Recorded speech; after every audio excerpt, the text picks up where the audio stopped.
Yeah, seems quite good off the back foot. Camille Puran. This time, expecting that shorter delivery. Pulls it way in front of square.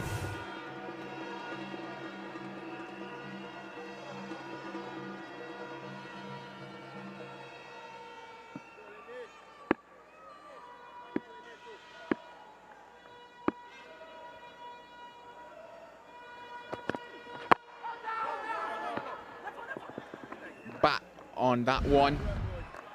This is what Nathan Edward did earlier in this tournament, and this is what got persons talking about him. Used the angles well, especially to the right-handed batters. On this night, he picked up 5. He'll be hoping that he can repeat something similar tonight.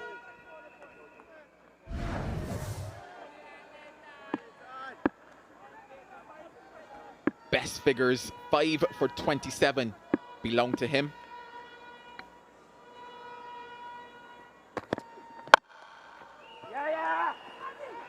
Tight.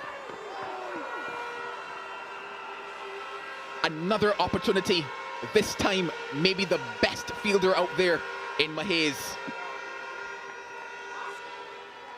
Yeah, maybe the best fielder in this competition, Anderson Mahays. Yeah, just there. Just seemed to take his eyes off the ball at that crucial moment. Just looked up before he collected the ball cleanly. Yeah, and the pressure of a final.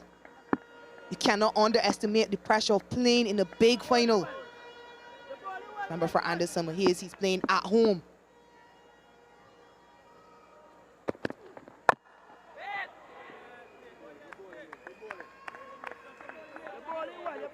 This left-handed matchup in terms of Edward to Django could be an interesting one. Django fell to Jeddia Blades earlier in this tournament, and also fell to Rion Edwards as well. So left-arm seamers have picked him up in this tournament.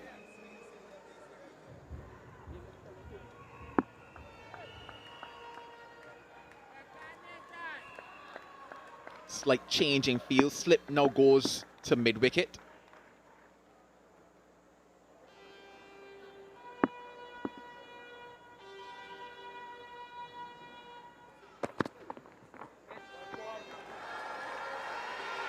He's going to have to bowl this one again.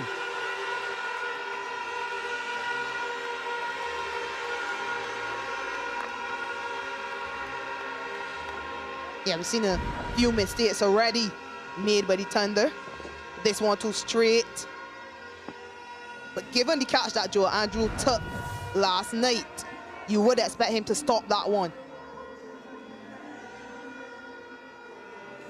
I'm just curious as to them taking that slip out, especially with this new ball to Django. That's the region in which he's been picked up early in the innings.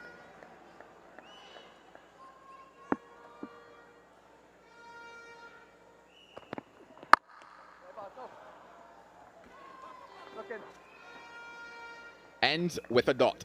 21 without loss.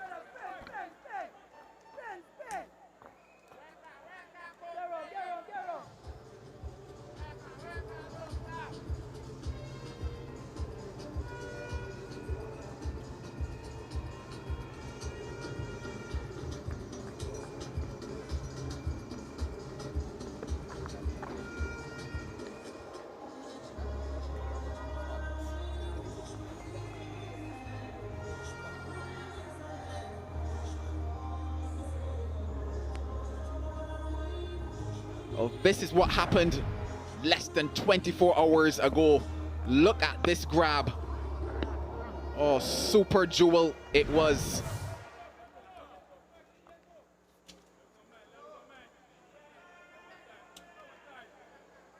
Come on, Lofa. Come on, Lofa. Come on, Lofi. It's never easy. It's never easy, boy. Come on, Lofa. It's never easy.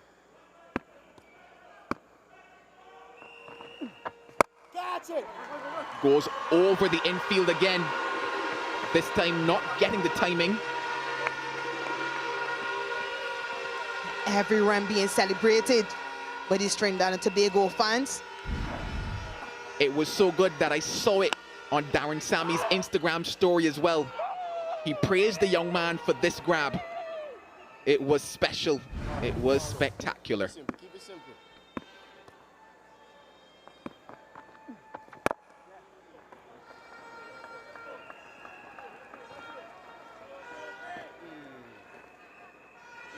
Interesting, boys.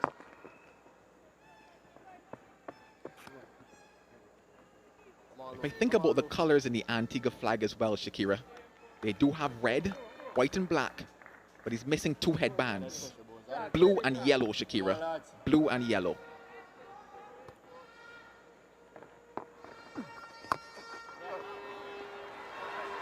Gets the angle. Brilliant work.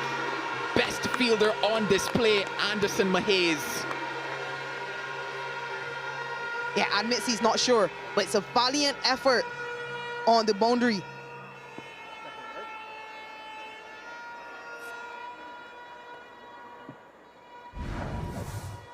Flew around the field. Then look at this. Yeah, it looks as though his hand touched the rope. The same time he made contact with the ball.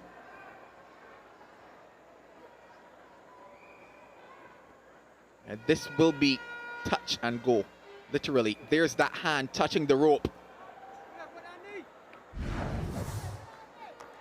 Confirmation now. What an effort it was, though.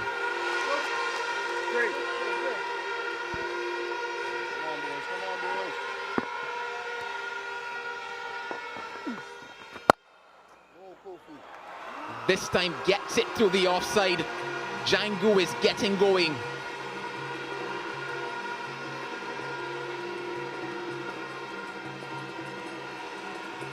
Yeah, this is pressure. This is pressure from Django.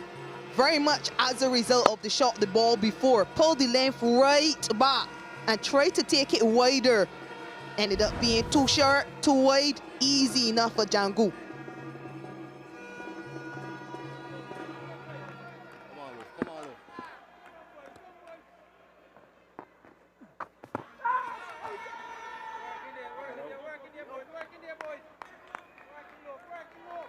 Remember, Django scored 52 in that game in which the Legions lost to the Thunder.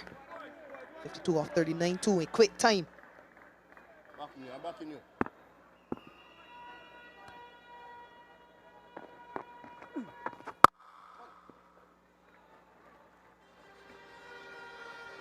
Productive over 33 without loss. Over.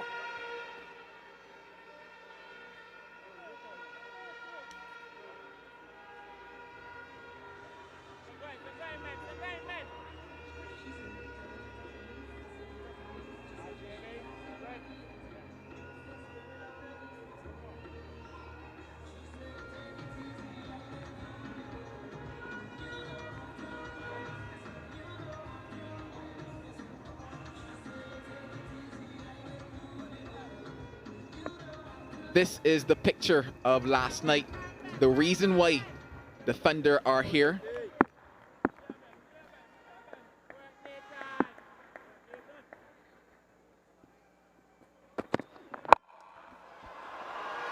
Clipped nicely into the leg side.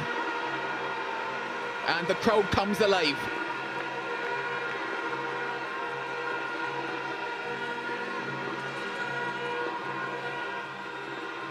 Yeah, it was always going to be important how they were going to counter this swing.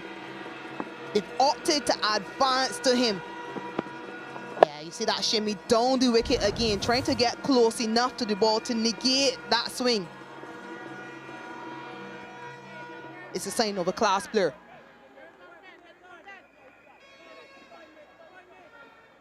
ODI and Test debut only a few months ago, Amir Django. Just short of that man on that point boundary.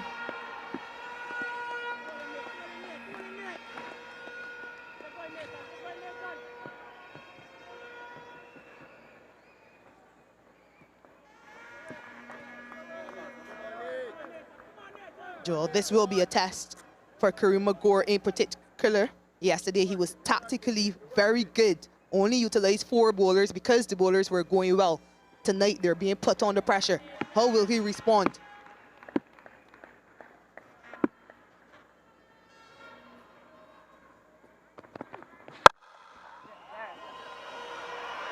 They are taking the attack to the Thunder bowlers. This is pressure.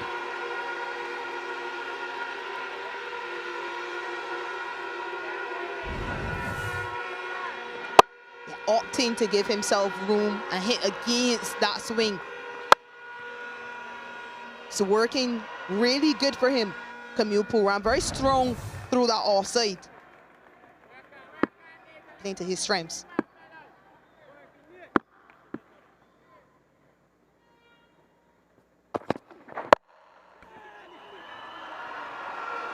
Will be back-to-back boundaries. What is Karima Gore thinking here now?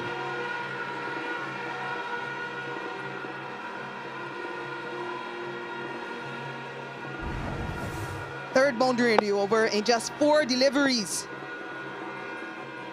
Yeah, they seem one step ahead of these Thunder bowlers.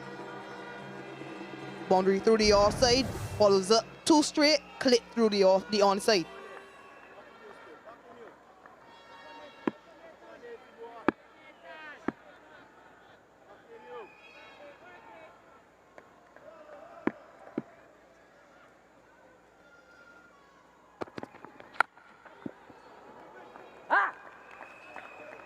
You look at this 46 without loss, and it represents the best start that the Legions have gotten in this tournament. They've consistently lost wickets in the power play. Not tonight, as yet. Don't jinx it. Still 1 over and 1 ball left.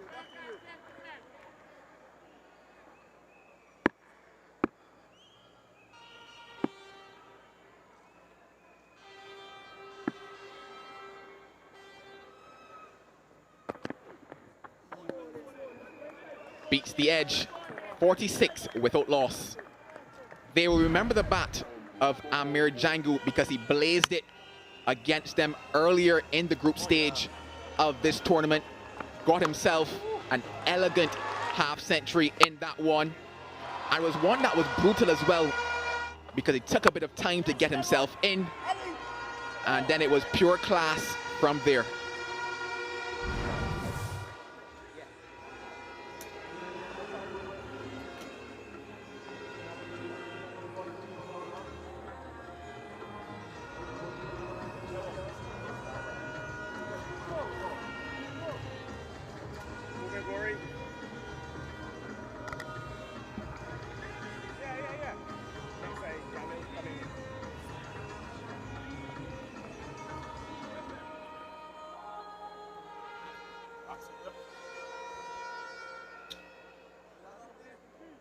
For so many of these players tonight will be massive.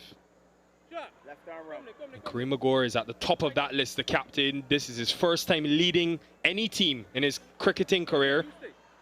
And now he's got to lead them in a final. And against a Legions team that have got a full support behind them. Absolutely love the support that's come in so far tonight. Final over of the power play. And allows me a chance to say hello to Samuel Badri. Hello, Nikhil. Hello, everyone. Exceptional start from the Legions. Go under pressure.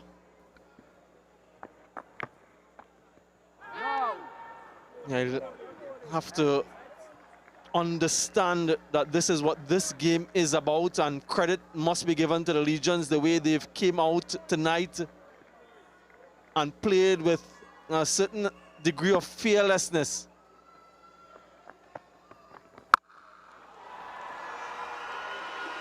That has been hit well by Amir Jangu, who looks on the pace tonight. Yeah, what a night to get your best power play of the tournament in the grand final. They registered 54 before, but lost 2 wickets. Tonight, though, everything seems to be coming together so far anyway, and they'll want this to continue for a long time in this innings.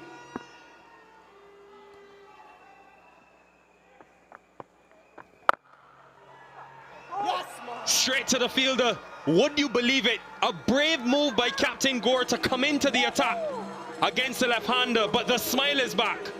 The Thunder are back.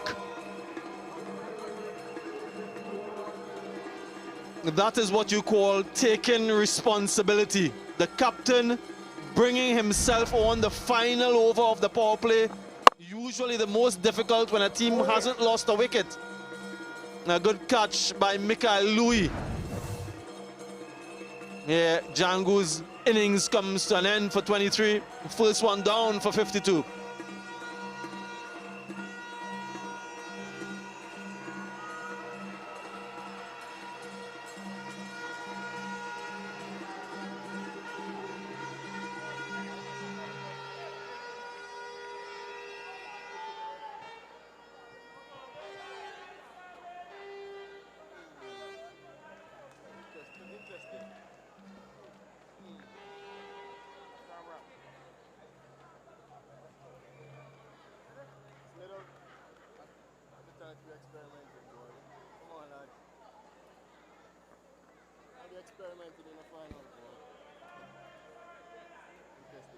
Well, what a tournament Navin Badesi has had, with runs, wickets, but all will be forgotten to start. He picked out the tallest fielder, Samuel Badri, brave from Gore. You understand why Django had to take him on. Yeah, absolutely. Just didn't get it where he wanted it in the middle of the bat. On the circle, tall fielder. A good comeback to the over after being struck for 6. Power play done, 52 for 1.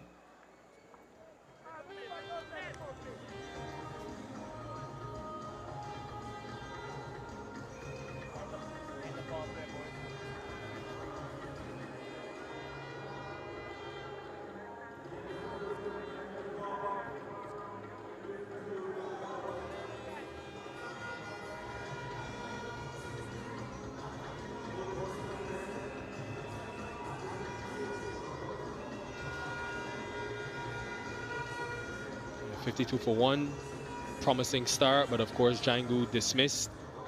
There's Alvin Badesi, dad of Navin Badesi. Sam, one thing I was thinking about today, and you can speak to this more than all of us as a parent. Imagine you bring a child into this world and your child goes on to represent the nation. I imagine that has to be one of the proudest days of a parent's life. What would you say to that? You've got 2 beautiful young daughters. Yeah, absolutely. It has to be a very proud moment for his dad, former cricketer himself, to see his son doing perhaps what he was unable to do.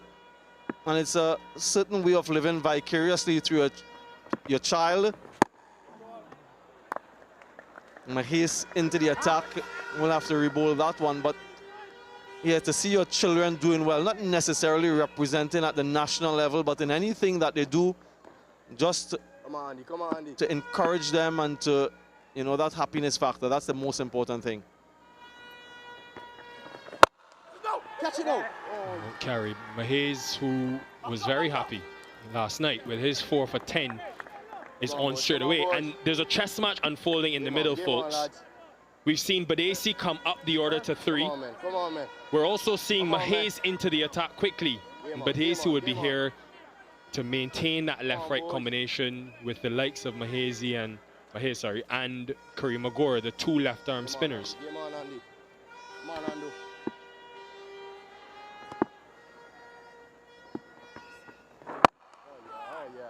Yeah, and I like that, Nikhil and viewers, that decision to maintain that right-left combination. There's no guarantee that it's going to work, but at least you're thinking about the match situation and you're projecting ahead. So no doubt Badesi would have been padded up. If the left-hander gets dismissed, he comes in. So it speaks to the planning that went into this particular contest. Catch it out. Oh, great effort, valiant effort. He put his body on the line and committed himself to taking the catch.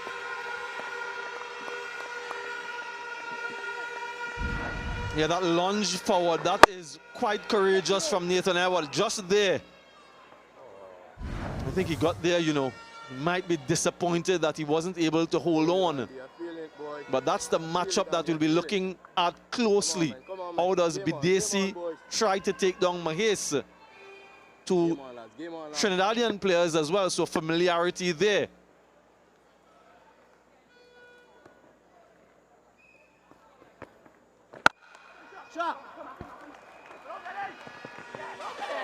And you could see that could have been close. From a Kareem Gore perspective, Sam, it's encouraging Bidesi to maybe play a different role than what we're used to seeing, where he starts slowly and then increases his tempo as the inning goes on. Good effort with the scoop. But because now Mahes has come onto the attack, maybe Bidesi feels he's got to go now and maximize. Yeah, just looked at that opportunity there, and I'm wondering if Mahes would have been better served being behind the stump. Yeah, that's gone. That's dispatched. It's short from Mahes, and Puran is seeing them like a balloon. Yeah, just wonder if the opportunity would still have been there had he been behind the stump. And then he pulls down, and it's gone. This is exhilarating batting from Puran. The teams who have got on top of the Thunder spinners have won games in this tournament. Mackenzie, Mahes, James, and Gore. They would have been at the top of the whiteboard for the Legions coming into this game, who had 5 days to plan, remember, folks. They qualified directly to the final.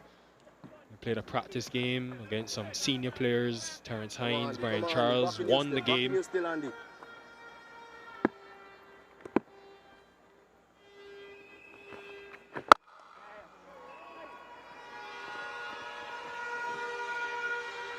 64 for 1.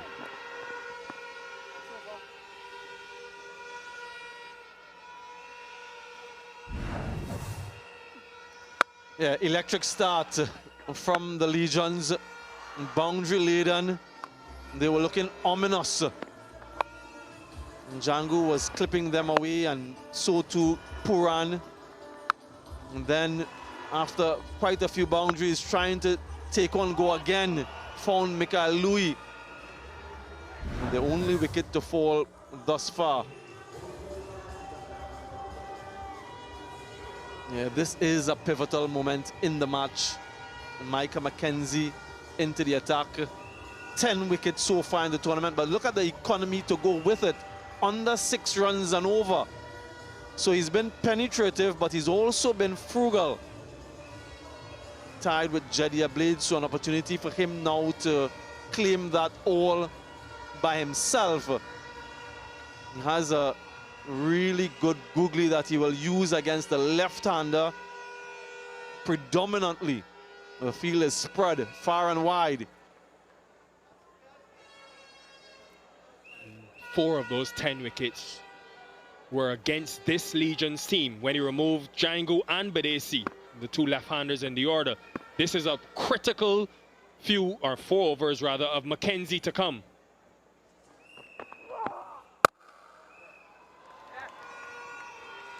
Ball coming off of Campbell Puran's bat tonight. It sounded differently to the rest. Keep going, Micah. Middle stand. Yeah, 2 young players in this setup. Joel Andrew has a lot to say about Mackenzie. Backing you, lad. Backing you. Yeah, he's backing him certainly. Come on, boy.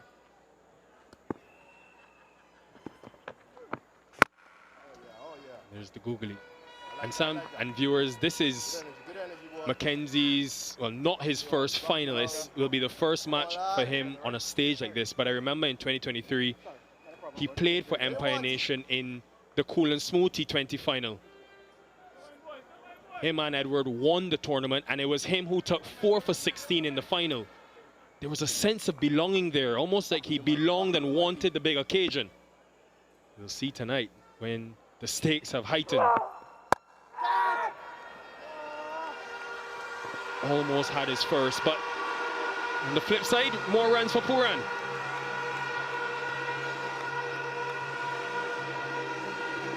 Almost getting a wicket with an innocuous delivery, short and wide. But Puran finds the gap importantly, also finds the boundary. Now this is what you need to do if you're a Legion's batter. You need to put him under pressure when he gives you those types of opportunities. Don't let him get in the contest.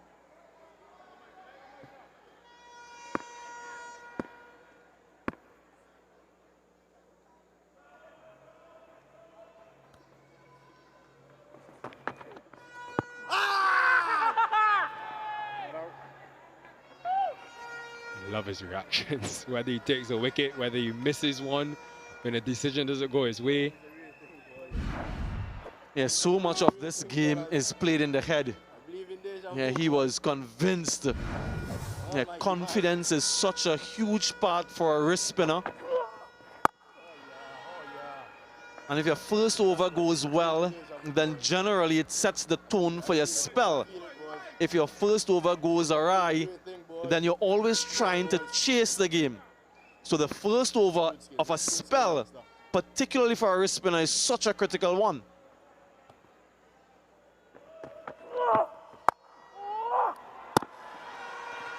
He'll feel hard done by Mackenzie, but the way Kamal Puran is batting tonight reminds a lot of his namesake.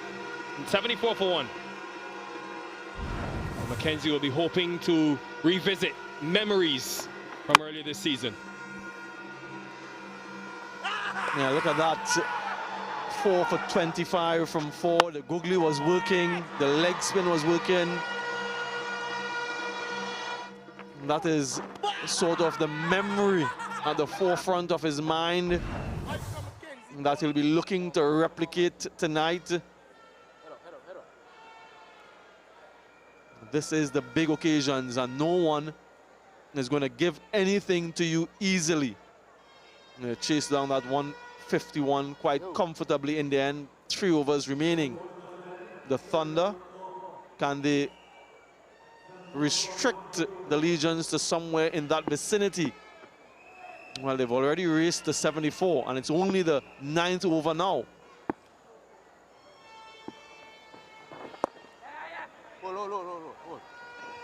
And just looking at that game, Sam, it's why it's very smart for Kamal Puran to continue to attack from one end, so that Badesi is able to maintain a presence at the crease, being the only left-hander now in the rest of this order in terms of the batters. They lost the game against the Leeward Islands in the regular season in the middle overs, only 62 runs. The spinners had full control, Mackenzie, Kofi James particularly. Yeah, and I wonder how committed the Legions are to maintaining that right-left combination. So if Badesi goes, does another left-hander come in the form of perhaps a Jed Gooley? Or will they revert to a Joshua De Silva or a Christian Thurton, who was exceptional in his last game?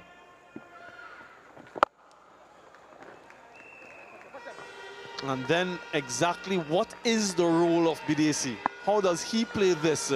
We've seen him in previous matches really grafting his time, playing the situation of the game when they were chasing.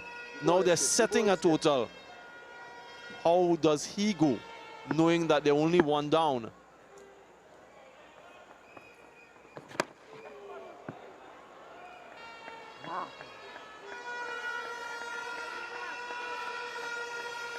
Yeah, they do have some depth in their batting. The Legions, Damian Joachim, who came in tonight, can bat. We saw Johan Lane as well.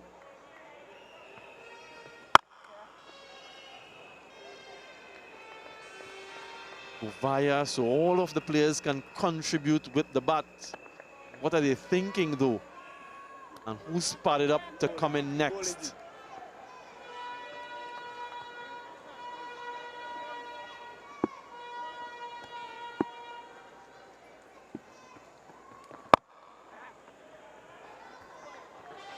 one thing, folks, that will be at the back of their minds, the Legions, as we go through these next 11 overs, is the Drew factor. When they batted first in that Leeward's game, they only got to 151. The Drew came in heavily. It wasn't enough. Batting first, you want to give yourselves 10 to 15 runs extra here at the Brian Lara Cricket Academy.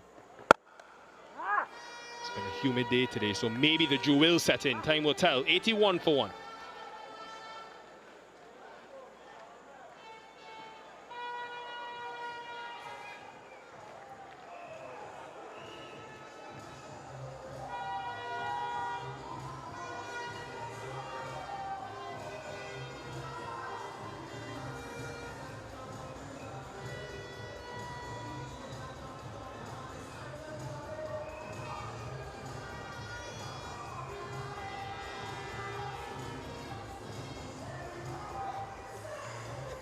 Biggest party in sport is back, ladies and gentlemen. The 14th of August to the 21st of September. We'll have games right here, the Brian Lara Cricket Academy, as well as all over the Caribbean. Make sure you join us for that. And great to see the women, young women of the North Zone Cricket Club here tonight in attendance. Obviously, we have the T20 Blaze going on regionally in St. Vincent. These girls will be hoping to represent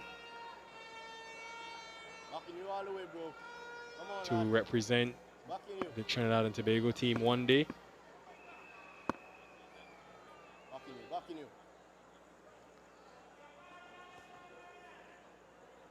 Mackenzie. A bit slower on that occasion. One is one. Yeah, no! One is one. I think that backward point region, as we saw in the last over, is a high traffic area for the leg spinner against the right-handed Camille Puran. And that's where Cornelius is at the moment. So maybe Karima Goa could think about having one of his stronger fielders there. But certainly those in the inner circle. Look like the googly. It has brought another left-hander. 6 left-handers to Mackenzie in this year's tournament. Dead. Yeah, and for the second time in this tournament, he gets rid of Navin Bidesi. A good catch from the Pisa. Never easy charging in. Yes, the googly hitting across it. Look at this catch. Very well judged. And he manages to hold on. That's 11 wickets now for Micah Mackenzie. And he fires himself at the top. Bidesi goes for 5, 82 for 2. And it will be a drinks break.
scoring rate has been good. It's been over 8.5 runs per over throughout the innings, and that's been because of Puran. But a couple wickets to fall, Samuel Badri. First Django. Yeah, good catch from Michael Louis, and then another good catch from De Pisa in the deep.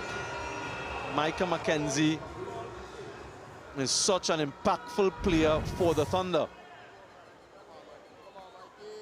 11th wicket for him. The impressive thing, folks, is that he's got more left-handers out than right-handers. 6 of his 11 wickets to the lefties, which is not very common, and you'll be able to speak to that better, Samuel Badri. But these men here, Chris Derrig, right of screen, will be very pleased with what they're seeing from a Mackenzie. He was looking, I promise.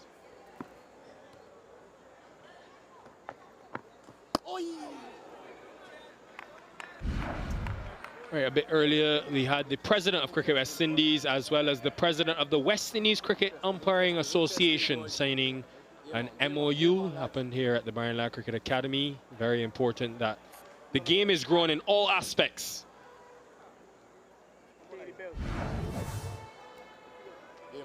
Game on, lads. There's Dr. Shallow above him, Director of Cricket Miles Bascom.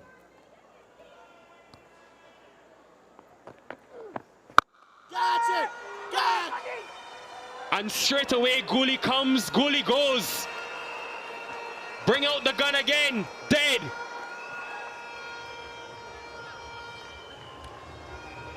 Magnificent catch again, and that man Anderson Mahes. All of a sudden, this game has changed dramatically in this over. A double wicket strike for Double M. Googly again, fetches it again, and brilliance from Mahes. There are 4 wickets against this team previously, a couple already. A brief stay for Gooley, 82 for 3.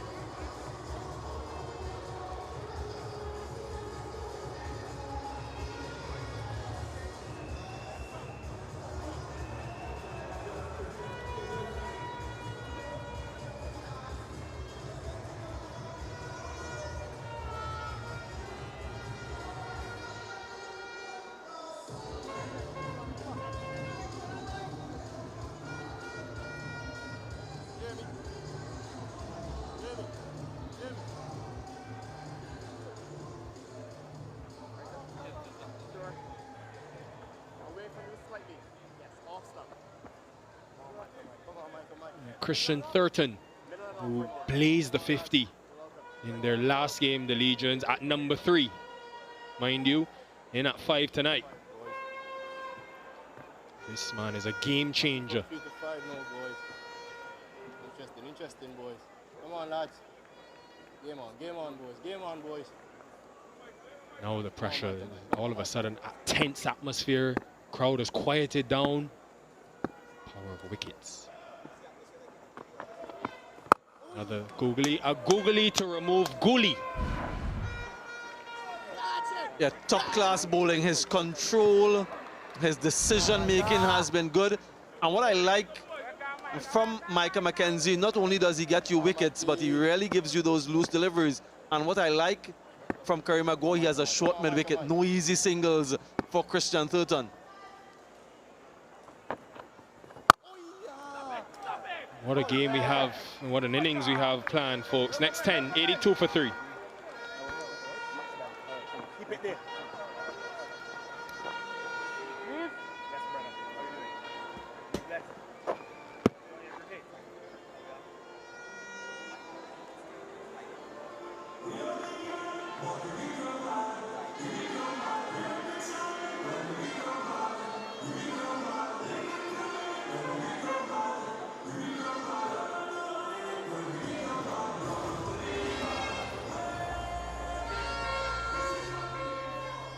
Well, interesting times are here now. 82 for 3. The Legions at the halfway stage.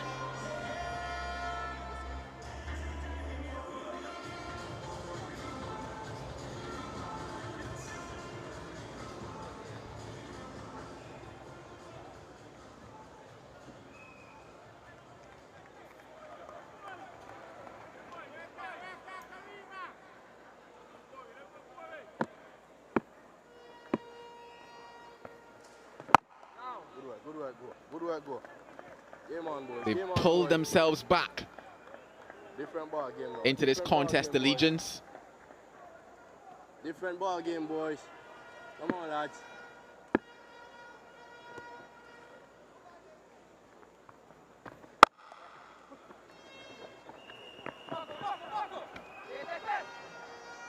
Darren Gango with me. Darren, that left-right combination for them tonight, they persisted with it.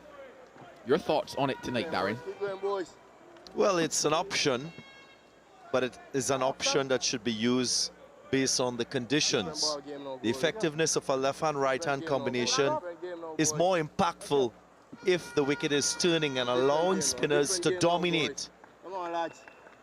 At the moment, that's not happening. Different ball game now. So to me, Joshua De Silva Come on, Skip. should be batting. Come on, Skip.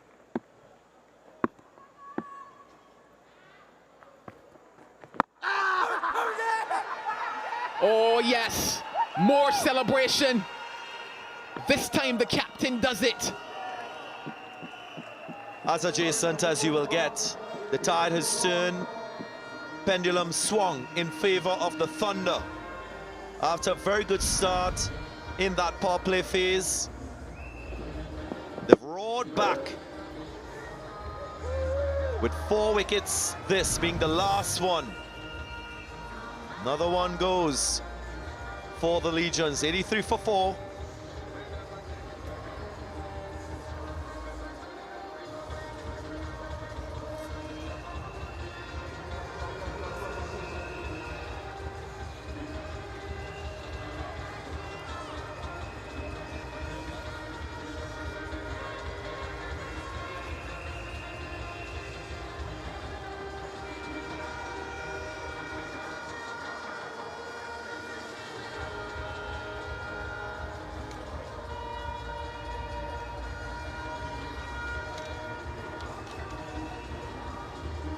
Leg.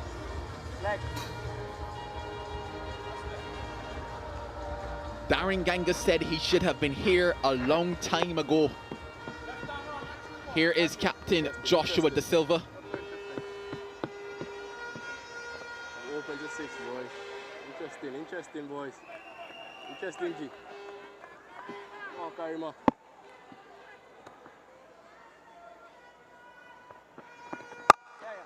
Oh, yeah. Come on, boys. Come on, boys. We'd pretty much say as straight as it gets. Needed bat on this. Karima Gordon knew it instantly. Different game now, boys. Different game now, boys. Within a minute. Different game, boys.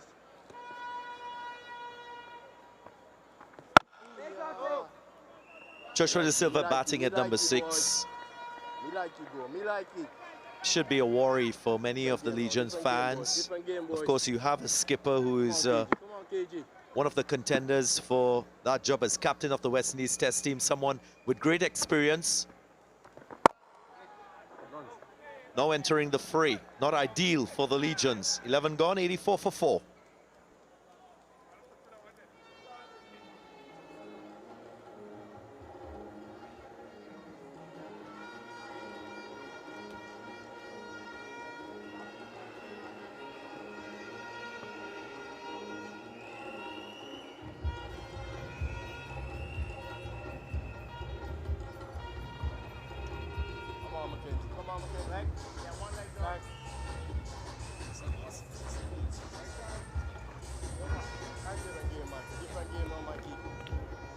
Bowlers dragging the Thunder back into this contest. The spin of Gore and Mackenzie. Bowling, youngster. Keep bowling, keep bowling. Spin to win, spin to win.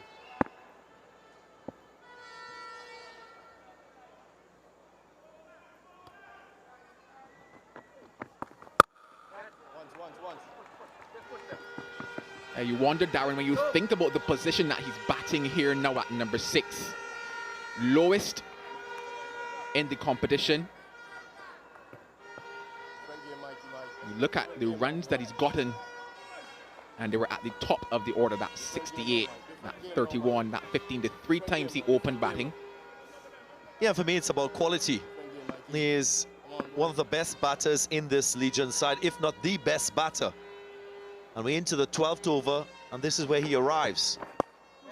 So he's not had a chance to impact the innings, to dictate the way things have gone for the Legions with the bat.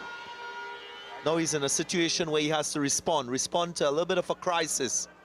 So he's under more pressure now as captain, as batter, to get this team to an unassailable total batting first in this final. Keep bowling, youngster. A lot of that has to do with that decision of his batting position.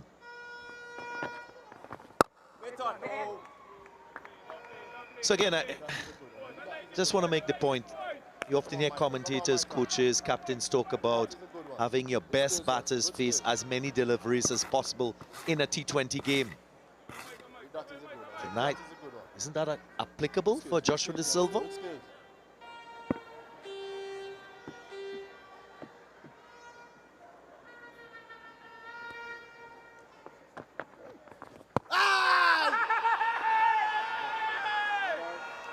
Not out, says umpire Reefer. You're asking questions, Darren. You asked me. You asked the viewers. You might need to ask the coach. Impact. Outside leg and maybe missing leg as well.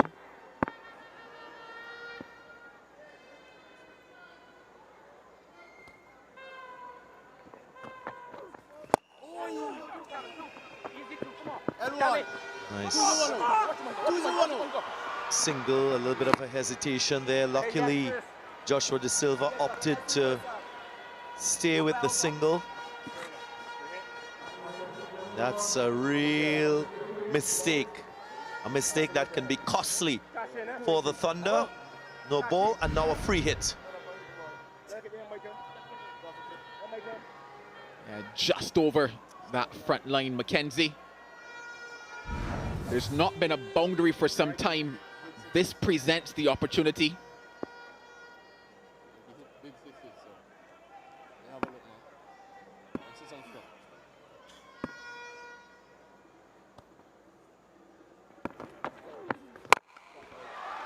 Puran capitalizes and also goes to 50. A statement made in the final. He's a young man, very talented. He's dominated in domestic cricket here in Trinidad, had the chance of making his first-class debut for combined campuses and colleges now. Achieving a landmark, a significant one in this West Indies Breakout League. His first half-century, confirming the quality that he has as a young player.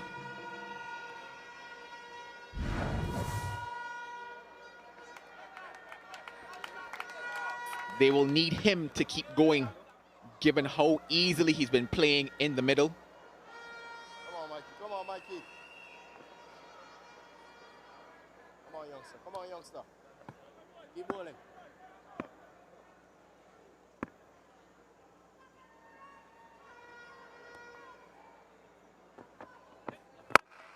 Shot.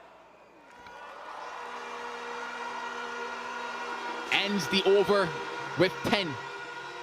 98 for 4.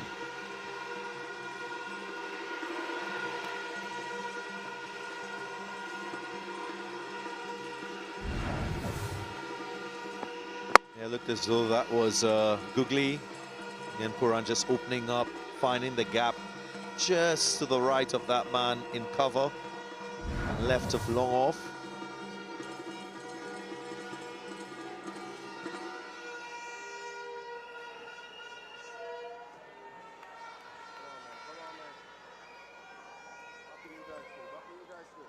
Partnership slowly building for them.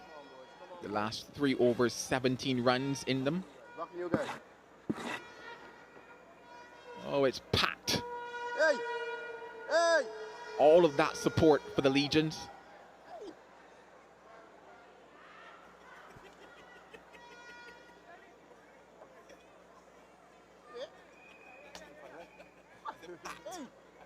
Eddie!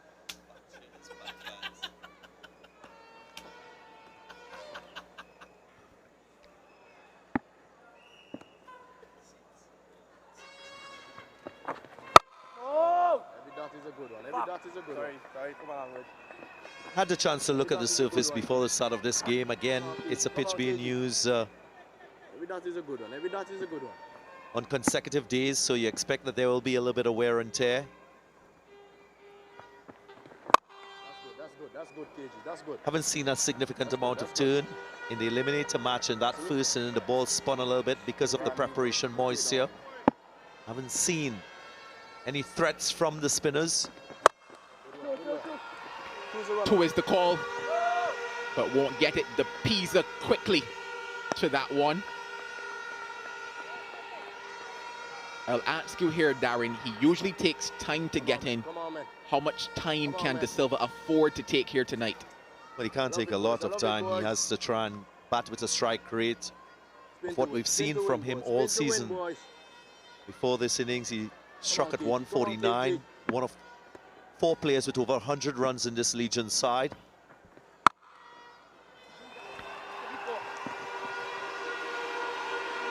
Excellent use of the crease from Camille Puran on that occasion. And what would be helpful is the fact that Puran started the innings. He's still there. He's well set on 63. And he's scoring at 165. So less pressure on the skipper. Will give him a little bit of chance to get accustomed to the conditions, read the scenario, and then guide Puran as well. He'll want Puran to bat all the way through.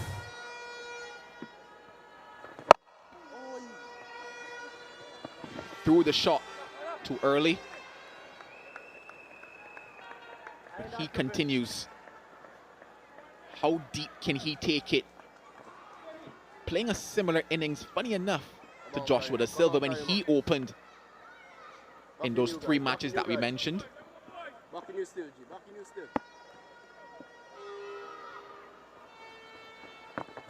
Yeah.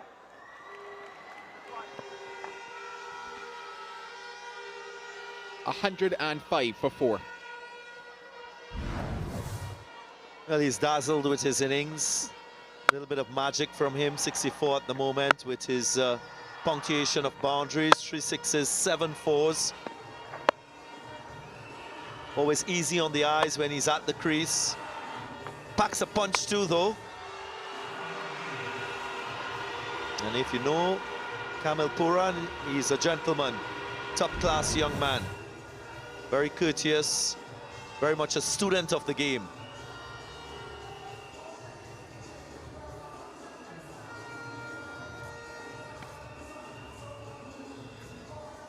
Getting into the business end of it. 1 left for Mackenzie. You get the feeling he will bowl his quarter. Who do they then turn to in the back end?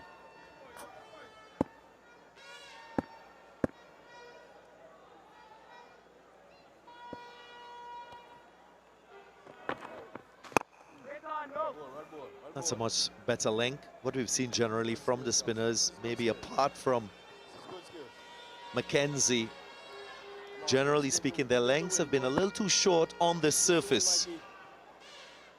Oftentimes, a lot of runs scored square of the wicket offside, square onside. So that is something that Kareem Agor might want to change. I must tell you, Joel and viewers, I was quite impressed at the toss when he spoke about the way he goes about making those decisions while the game is unfolding. He spoke about the contributions from the senior players in his Thunder side and the help that they give him in decision-making, bowling changes, bowler to use at different times. That's wonderful. That's important.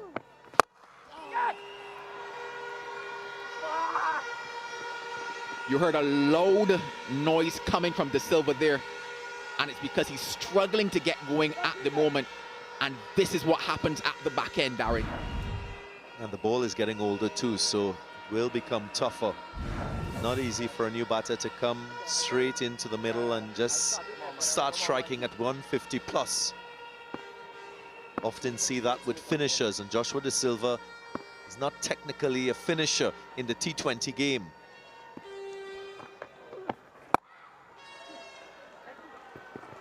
Keep up!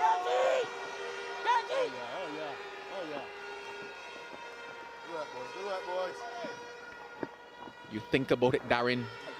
And it will either be a stroke of magic or it might be the reason they don't end up where they want to be. Come on, boys. Come on, This is boys. the power to come. You see James there, McKenny Clark, and Lane.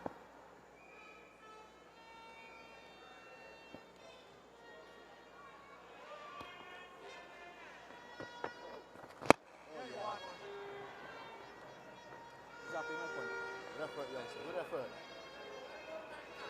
Interestingly enough, this is the phase of the game at which Jidguli would have been usually operating, Good effort. Good effort, and he youngster. can Good find the effort. boundaries in this Come on, phase. Come on, man.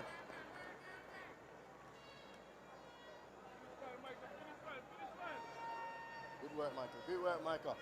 Legion's going at just 7 runs per over. Keep bowling, There or youngster. Keep bowling. thereabouts in this middle phase of the innings. After such a good start, one would expect more in terms of that runs per over. 21. Great spell, youngster. Good spell. A brilliant end to the spell for the leg spinner. Just 4 runs in it, 109 for 4.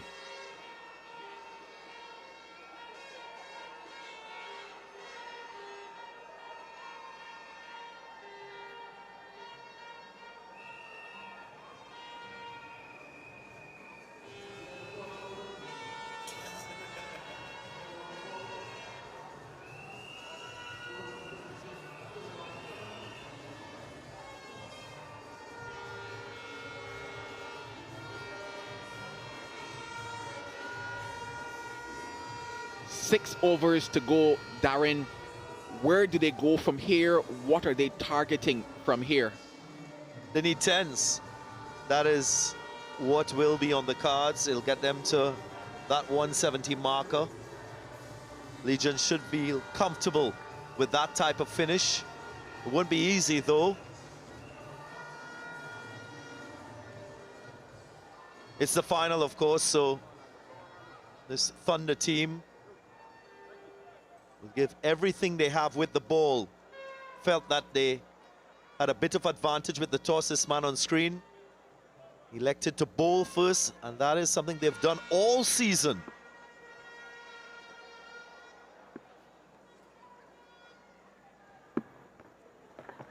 Oi.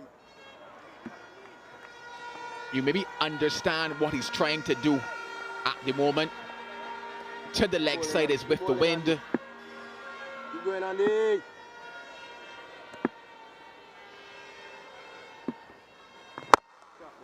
That is a shot of class. Wow.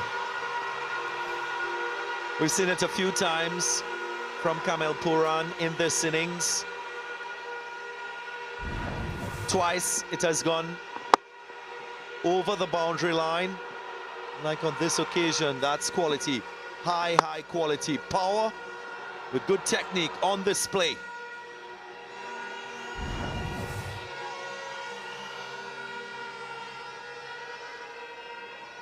Did he catch that pause afterwards? Keep bowling, Andy. Keep You bowling, wonder. Andy.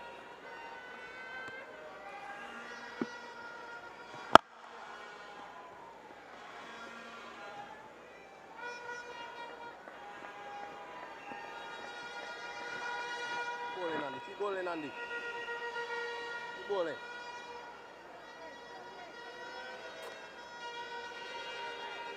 What does De Silva do in this over?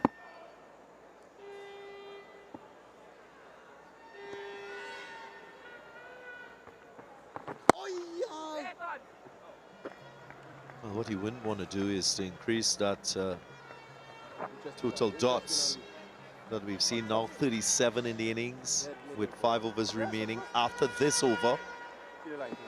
That's high. Come on, Andy. So again, he will want to rotate strike, get Puran. Opens the face nicely on that one. That's what De Silva's known for. Yeah, the deft touch. And if he doesn't get Puran on strike, he will have to try and come up with ways to score runs at a rapid rate. That is what the situation requires. So the very good batters in T20 cricket are able to find options. Come on, Andy. And this is not a bad one from Joshua De Silva. Come on, Andy. How much you can do? Keep bowling, no pressure, no pressure. Keep working. bowling, Andy.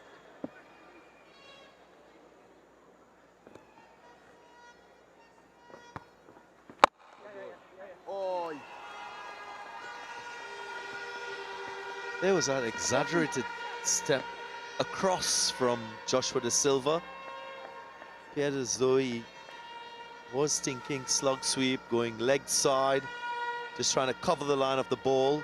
Good response from Mahiz though. Keep working, Andy.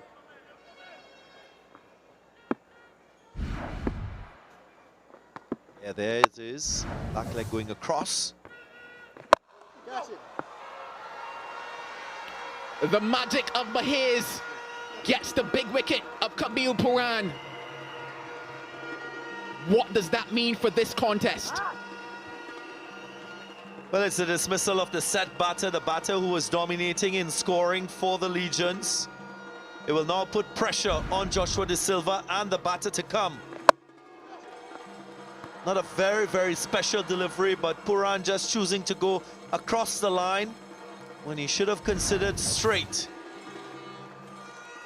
An inopportune time for he to be dismissed. Puran, a brilliant 73 from 44. It's 122 for 5.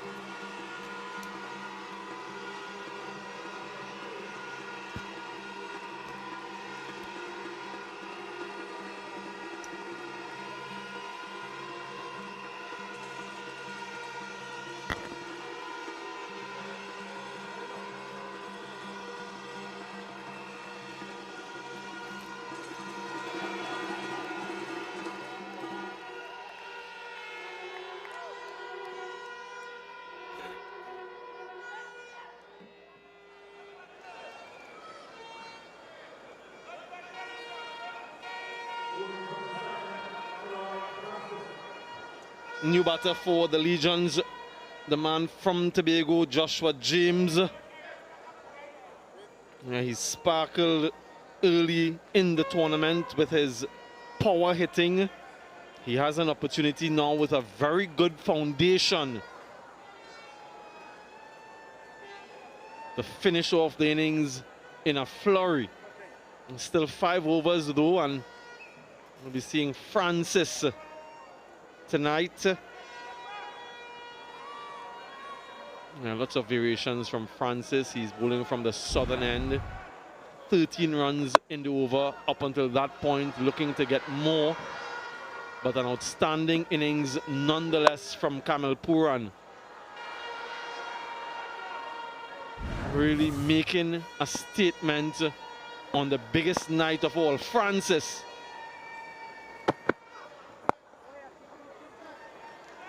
Two is the call. Yeah, there shouldn't be 2 there. That should be out. Oh my word. Mikael Louis just couldn't get the ball under control. It was brilliant fielding from Elroy Francis, who chased the ball himself. Joshua De Silva wanted the 2. How many opportunities did he have? A few of them. My oh my. How costly could this be? He took a great catch earlier in the innings, but that was an opportunity to get rid of the Legion's captain.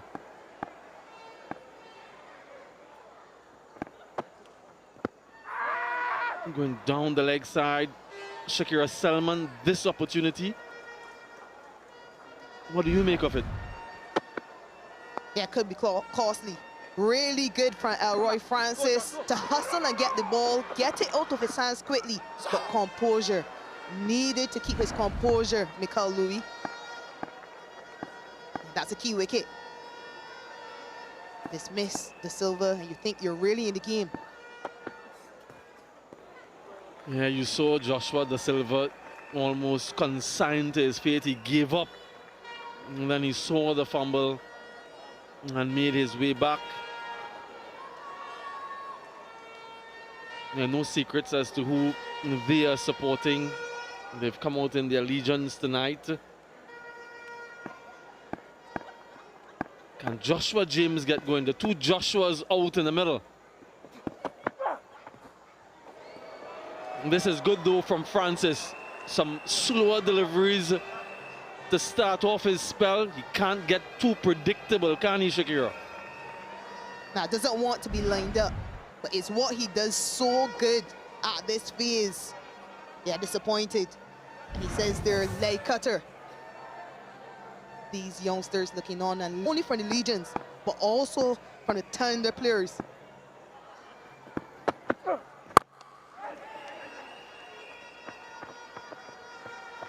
Night is that for the majority of the innings, those fielders in the inner circle in T20 cricket, the fielders in the inner circle hang back and they give easy singles. At this stage of the innings, that's fine, but not through the middle. So they did that really well.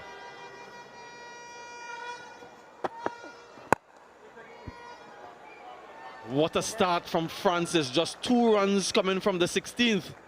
124 for 5.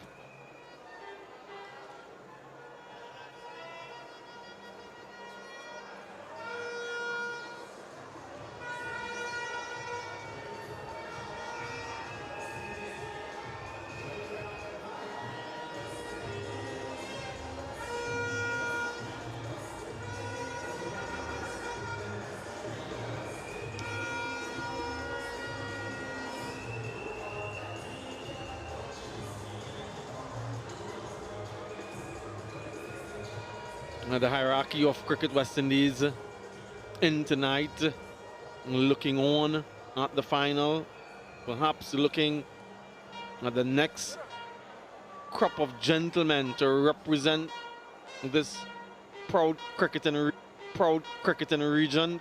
Kenneth Pennyfeather for the first time tonight. Didn't bowl in the last game. In fact, he wasn't needed. So good were the other 4 bowlers that Pennyfeather and Francis weren't called upon. But Shakira, you're a bowler. When you're called upon to bowl for your first over in the 17th over of the contest, how much of a challenge is it? Yeah, it could be quite challenging. Of course, he has the advantage with Joshua James, still quite new at the crease. Also, the fact that Joshua De Silva has already faced 8 dot deliveries.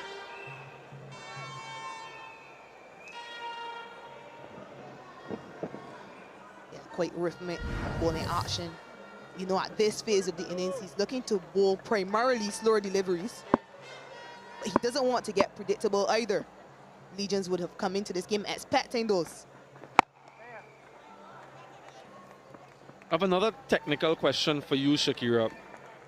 If the plan is, and certainly from what we're seeing with the field, to bowl wide from this the northern end for the right-hand batters to hit into the wind, is it perhaps slightly easier to do that from around the wicket, or would you prefer to do it from over?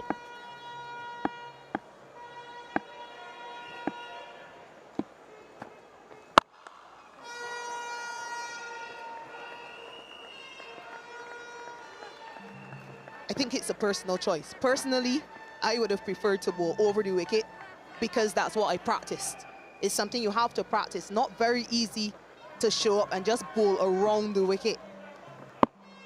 Bowl around the wicket, you also take other options away. Does he get enough? Yes, he does. Only just. That's the risk you run if you go tram line. If you go wicket line, you can disappear at this phase of the innings, and particularly from this end. He missed his mark.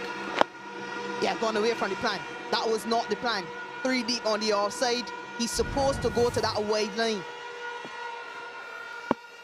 Wonder if he bluffed or mis-executed. Now this should be 2.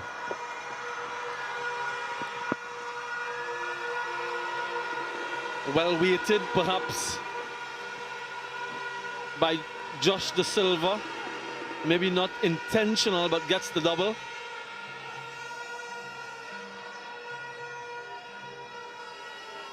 So 1 more point, Badri. I also think if you bowl around the wicket, it opens up that option to score over short third. It's a lot easier.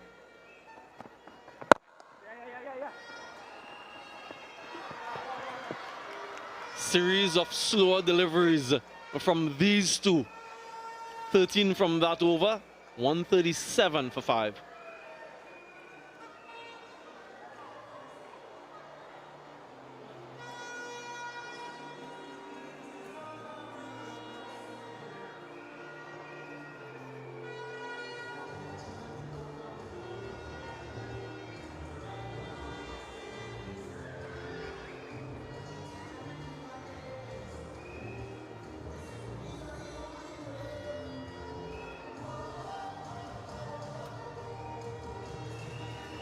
Yeah, that opening partnership came in quick time in 5.4 overs. And another healthy partnership, but then they lost a few wickets in a flurry.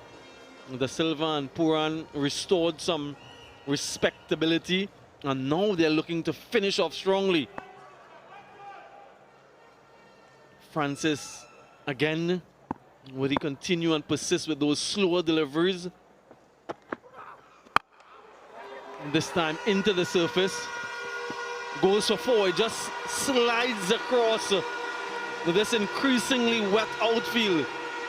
He's a little bit perplexed, wanted a better effort. Yeah, he set himself no for these slower deliveries, Joshua Da Silva. Waits and places it to perfection. And initially you thought Kofi James could have put out a better effort. You're right, Badri. It just skidded across the surface.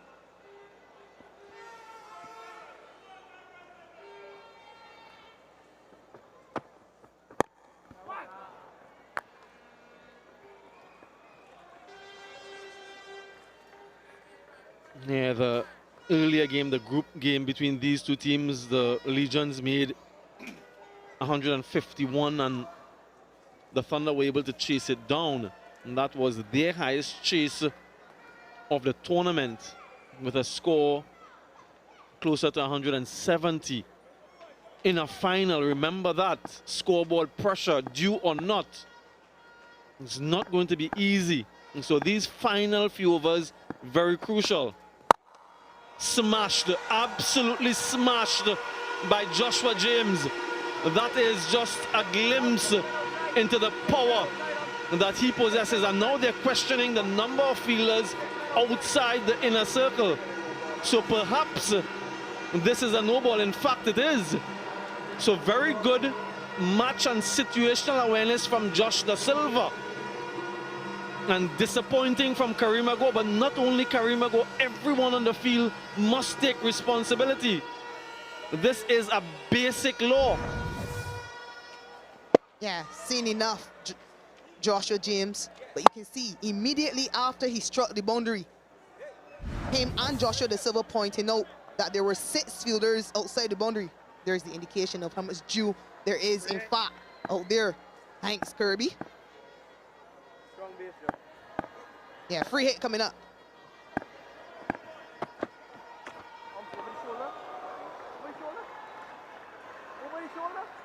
Yeah, Joshua Da Silva is asking about the height of the delivery now, over the shoulder.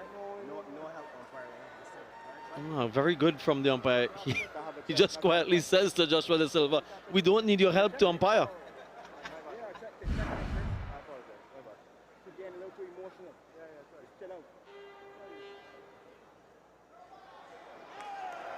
Yeah, that's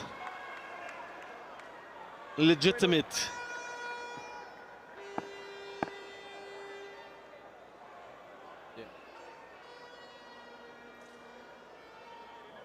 It seems to be okay, and we shall continue.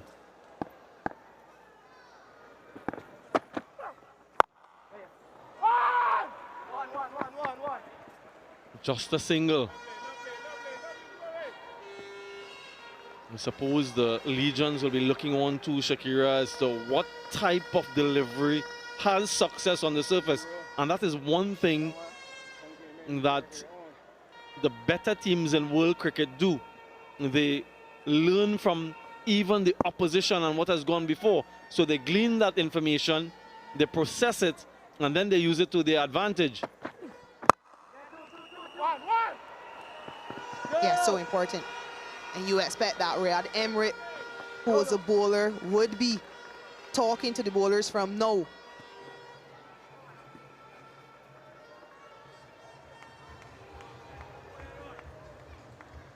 Yeah, a few more supporters for the Legions.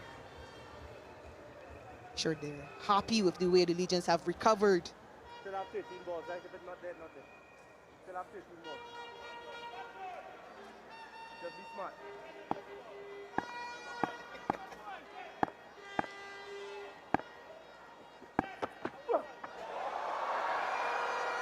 All right, that should be a dead ball.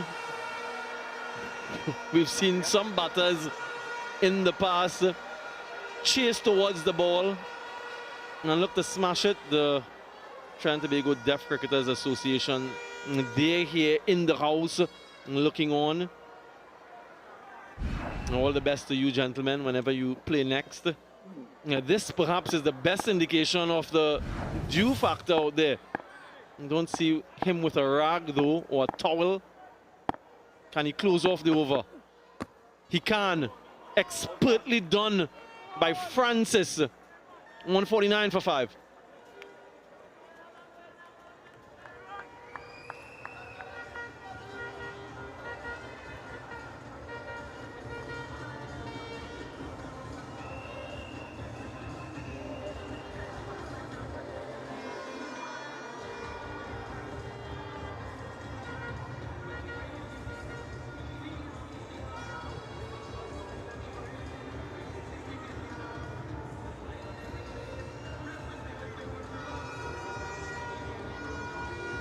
There's some tall towers there, but important strikes all the way through for the Thunder. That 10th over bowled by Micah McKenzie, where he picked up 2. And then the 11th, another one fell, really stymied the progress of the Legions. But Kamil Puran, he was a man on a mission. We've heard that surname before in T20 cricket, especially. And he's just living up to that type of reputation. His stroke play was crisp, his timing sublime. All around the ground. Really outstanding effort from the young man. Right, 12 legal deliveries, penny feather.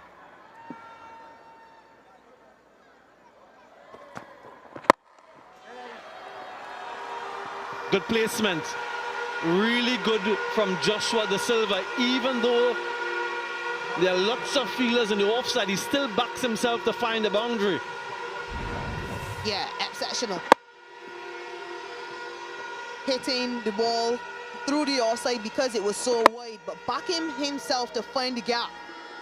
Yeah, he's set now, Joshua Da Silva.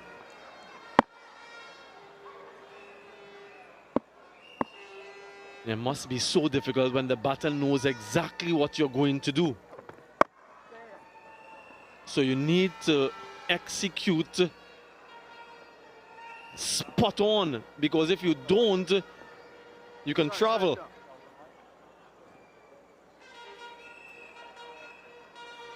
My 2 daughters are in here tonight. They've been banned from buying any of those.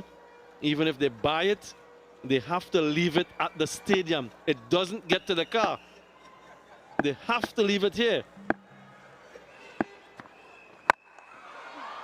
In the air, will land safely.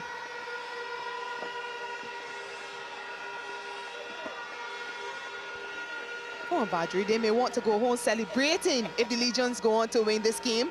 You have to allow them at least to take it home, then discard of them before they get in the house.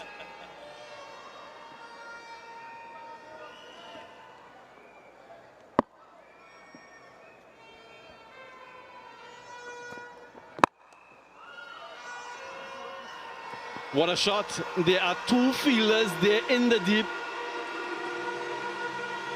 2 fielders there, and still he manages to find the gap. Yeah, adjusted the field. St. Nathan Edward a bit straighter after the previous boundary. Joshua Da Silva notices that, plays it later and a bit squarer. That's the skill of the silver when he's going.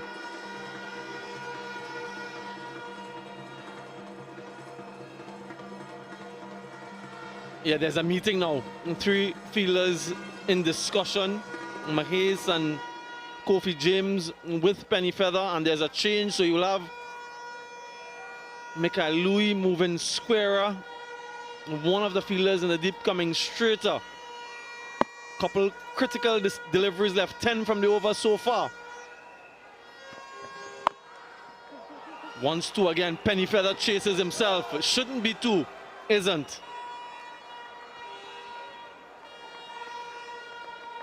Yeah, the Venezuelans are out, the horns, they're loud.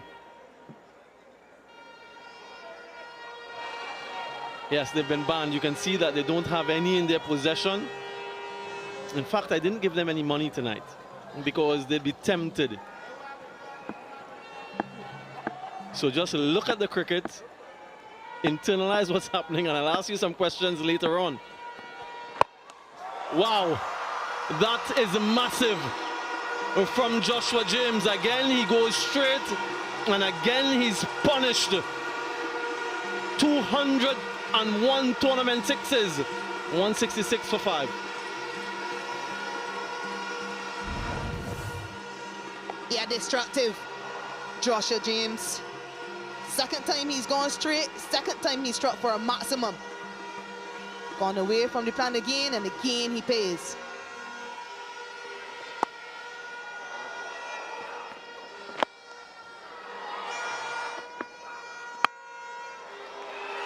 Yeah, the silver 4 4s and a 6.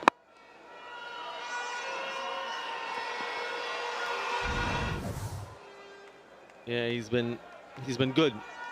Demoted tonight, but he's played a captain's innings. We spoke about his experience, 33 test matches, 22 CPL matches, the 3rd most of all players in this tournament.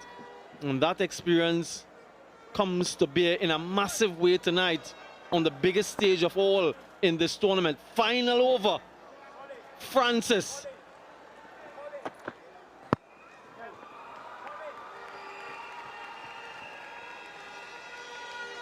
Quiet start. Yeah, 167 already. It means it will have to be their biggest chase, the Thunder, if they're going to go on and win this game and win this competition. Yeah, Badri's daughters. Come on, go get a horn. Yeah, all smiles, enjoying the game and knowing that Daddy is watching.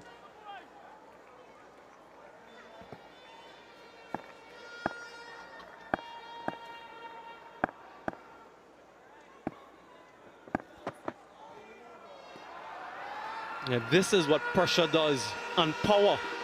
Power from Joshua James. You know he has a long reach, and he can snatch it from anywhere close to him. So he wants to go wide. He wants to stay away from the hitting arc, too wide.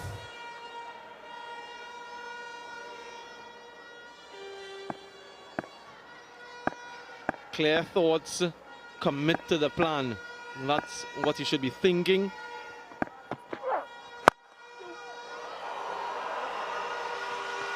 Almost took out a couple of them there. Good fielding in the end, and a couple. So ricochets off the bowler and almost takes out Leslie Reefer Jr. That was powerfully drilled back at him. Seems to be okay, both of them. Yeah, good hand from Elroy Francis. But then right there, almost hits Leslie Reefer Jr. in the head. Good by the piece on the boundary to keep it to 2.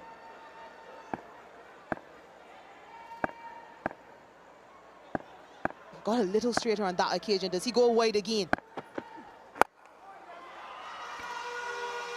Should be 1. Yeah, he's nailed a few of the Yorkers already in the spell. Does he back himself to get it again? Does he feel a little less pressure when the silver is on strike as compared to James? Yeah, there's a familiar face. Gives us those wonderful visuals from up above.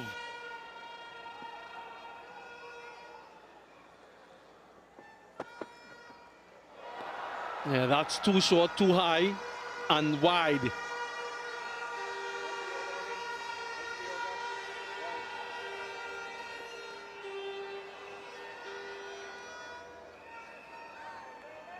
Yeah, that's the 50 partnership in quick time as well.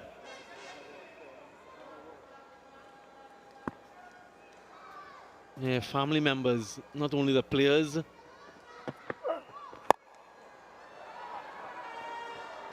Yeah, just can't seem to time it.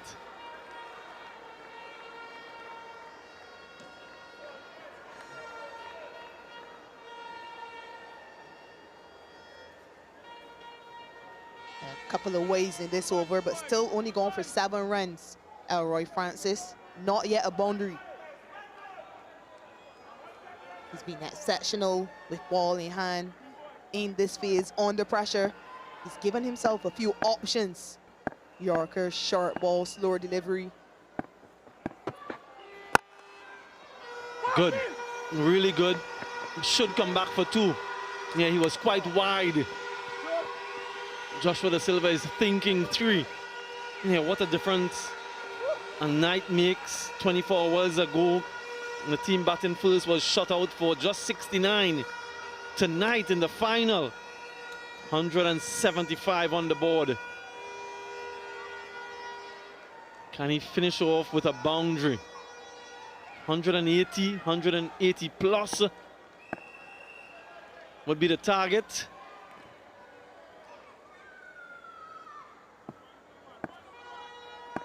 Final legal delivery. That's high. That's huge. And that is handsome from Joshua James. Gets his team past 180. What a strike off the final delivery.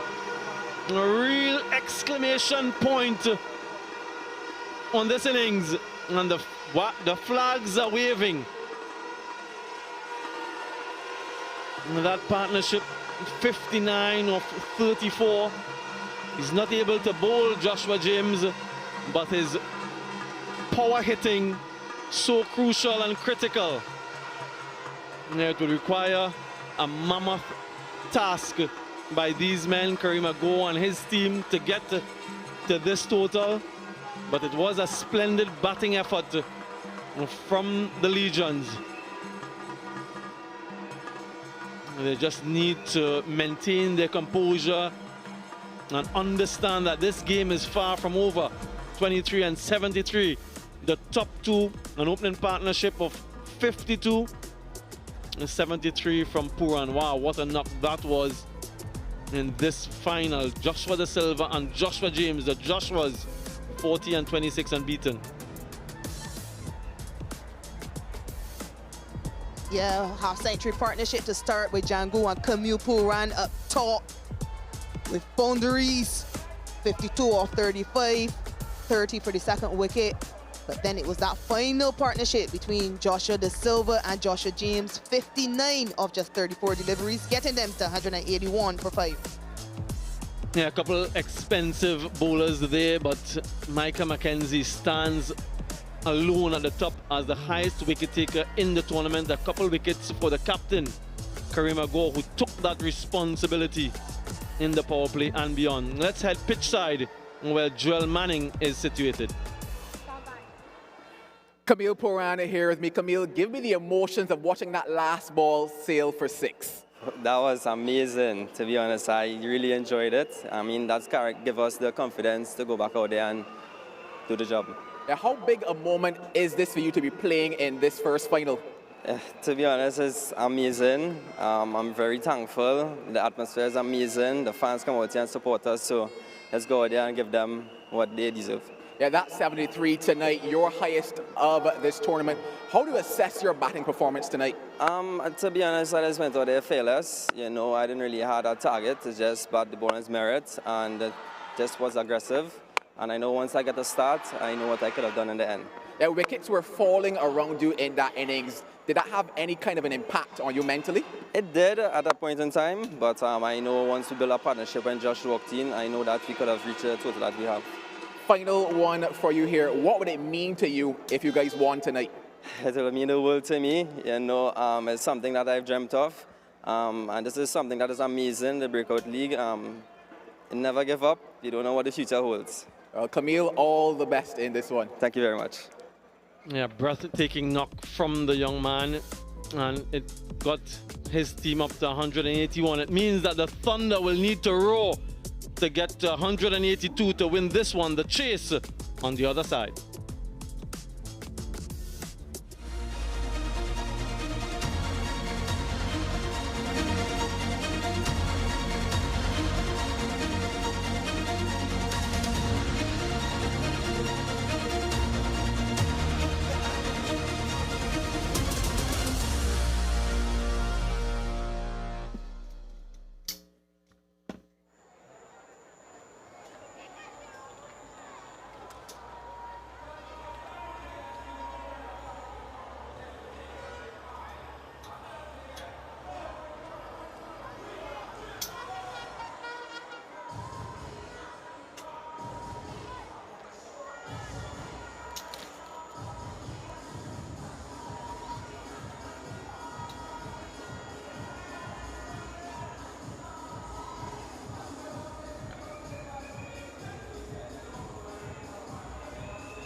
This will be a night to remember. The first ever final at the West Indies T20 Breakout League.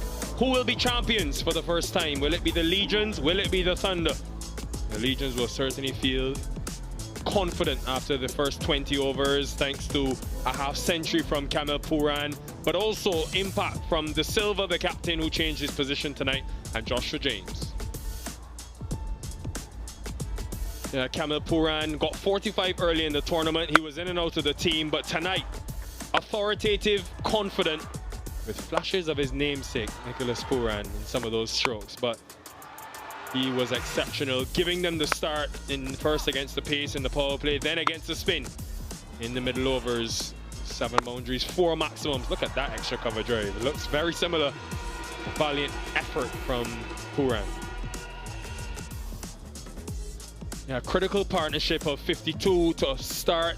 They've been struggling in the power play in terms of wickets lost, but then De Silva and James, 59 from 34. That was the difference maker.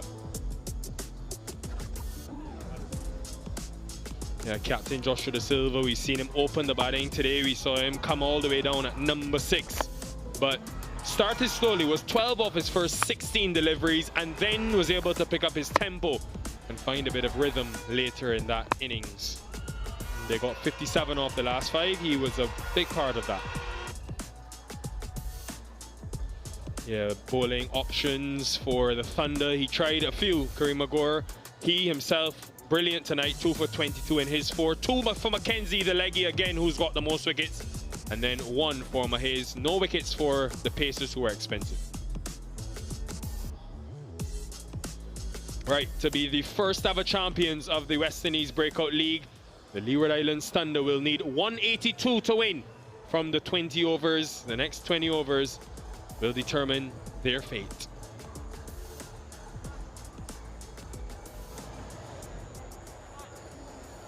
Yeah, great to see the local support in tonight, both young and older. He's showing off his skills. Darren Ganger is alongside DG. De Silva himself will be pleased. Different role tonight, but the fact more that the team was able to get past 180.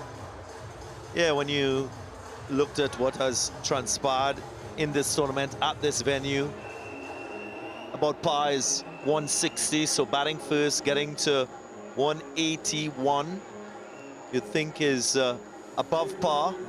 Will require a solid effort with the ball to defend same. But it's a final, and players are quite aroused to give their best, as we saw with Kamil Puran. That knock really paved the way for what we saw from the Legions with the bat. But take nothing for granted in this format of the game. That's why we love it. It's exciting, it's unpredictable. There are no guarantees. Halfway stage, the line drawn in the stand and in the sand with that first batting effort from the Legions. It's the Thunder now to respond. Could this man on screen or left of screen produce a special with the bat once more? Saw it last night. Can he do a repeat?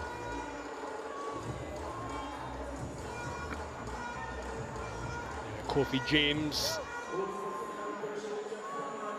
we've seen at 27 years old, be able to burden the responsibility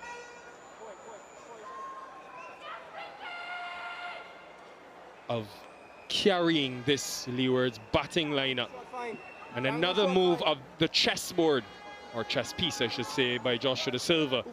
Usually we see his pacers, Johan Lane, McKenny Clark open the bowling. These 2 powerful ball strikers. He goes to spin, and you think probably a big reason as to why Joaquin came in the team tonight was for Kofi James, who has struck out over 300 against pace and under 100 against spin. Jed, come this way.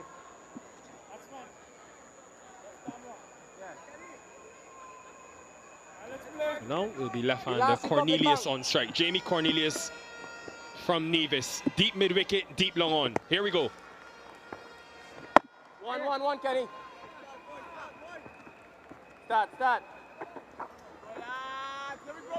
Gigi, one thing Kareem Magor told you at the toss was that he wanted to chase because of the familiarity. They've chased in every single game tonight, so they're used to the scoreboard pressure to some extent. But then we add in the dimension of this being a final.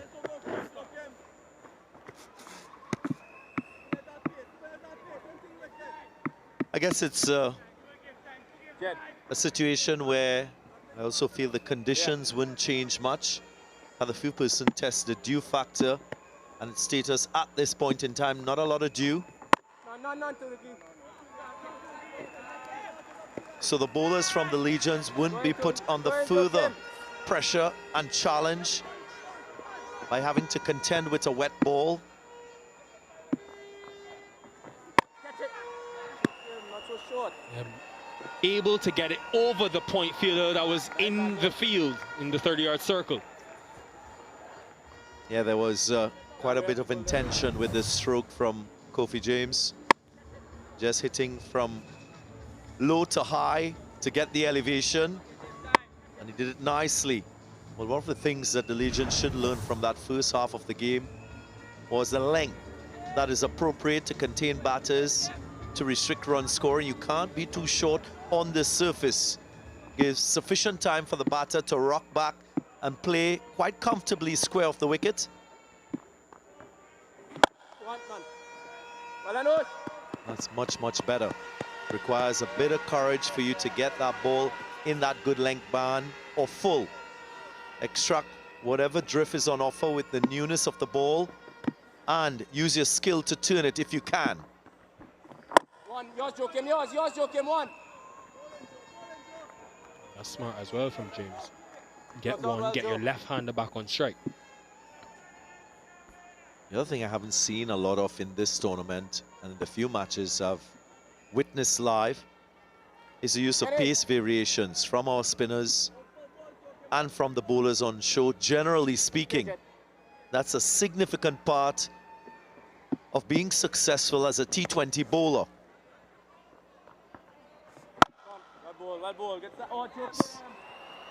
Misfield. 7 without loss.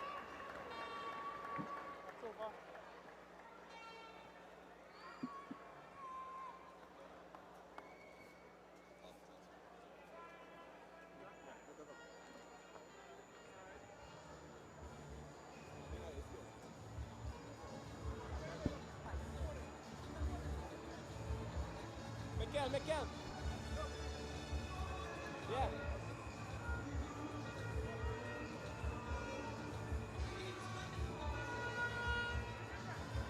What a huge night. What a huge night for these 22 men. Another move from Joshua De Silva, spin from both ends. Hadn't seen Mikel Govaya into the attack before the 6th over in this tournament. But he does bowl the new ball, has got those variations, the carom ball, knuckle ball. Prides himself on being able to get the new ball to drift.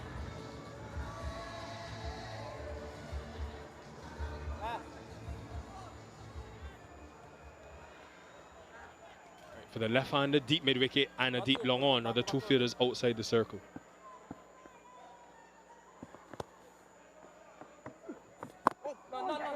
There's that drift into the left-hander and it'll go away from the right-hander.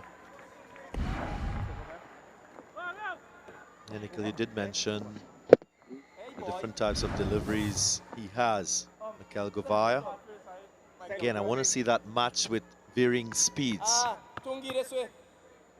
That's when it becomes a little more challenging for batters to time the ball, to make use of this power play with boundary hitting. And he's bowling in a very difficult phase of the innings, so you want to muster every single ounce of advantage.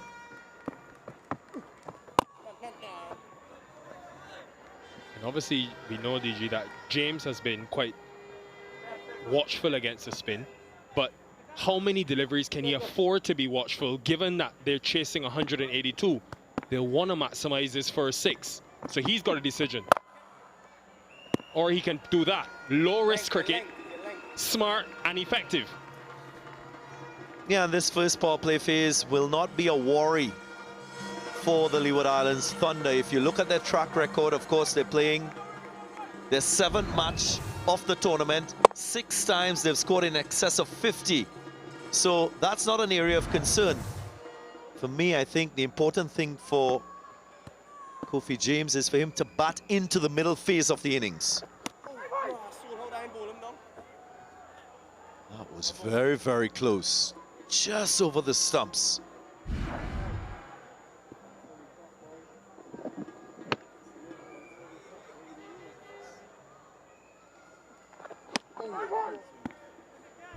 There was another variation, the seam-up delivery from Govaya. Catch it. Wow. Go, Camel. That looked like it could have been the off break, turning into James, so playing and hitting with the spin. Yeah, just trying a lot of things. Kelgovaya, you can't fault him because he's trying to be unpredictable as a bowler, but I also feel at times you can just overdo it with the variations. Maybe he just has to back his stock delivery, which is that ball that drifts away from the right-hander. Helped. This is the power, ladies and gentlemen, of Kofi James. If he gets going, look out. 22 for none.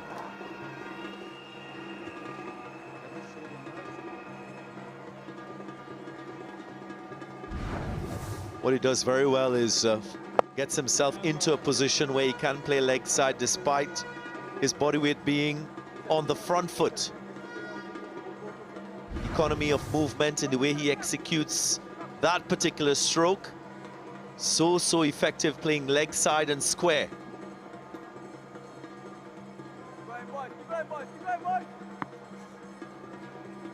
13 sixes. Look at those eyes. Bowlers have got to look into that when they bowl to him in the power play. I can imagine it becomes even more menacing. And he's got to start. Joke him. None. We've seen a trend in this tournament. It's been mainly the night games, at least, where you would think it would favor the chasing teams. Still had 6 out of the 9 night games being won by the team batting first.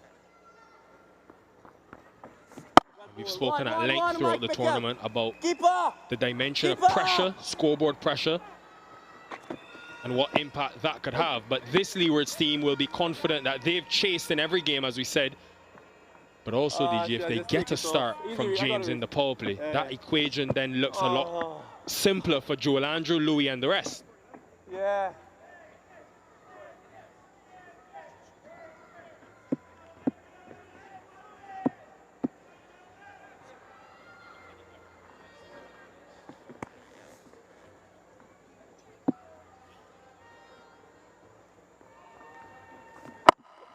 None.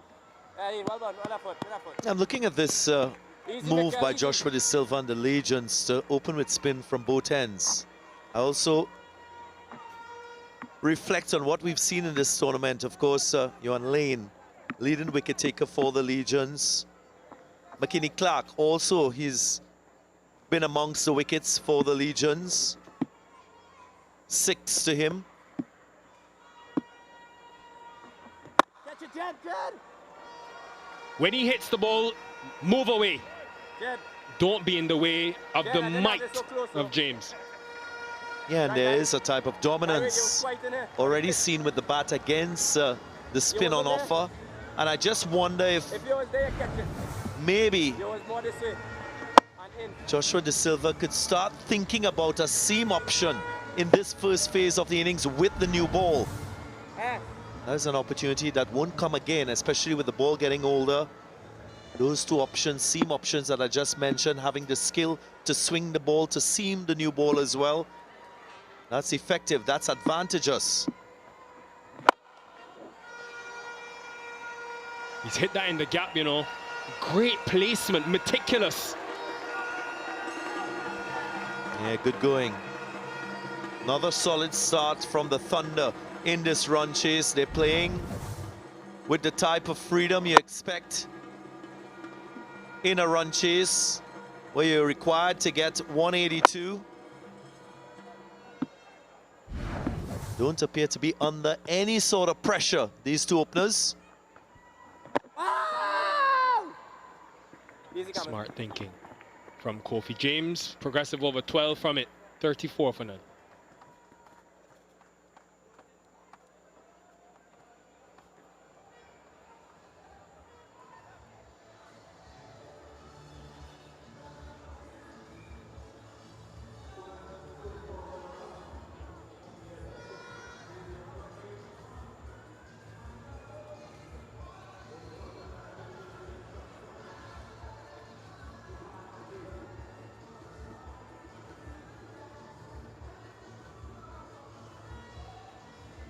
It's a batting lineup that has had its issues with its depth and a lot has been on James and Andrew. They've scored a third of their runs. And they'll need Mikael Louis tonight more than ever. And here is that seam you talked about, Darren Ganga. Johan Lane, who's taken half his wickets in the power play, the other half at the back end. He went for 44 in 3 overs against the Windward Islands. Yeah, this option maybe a couple overs too late in my estimation. He's bowling the 4th over.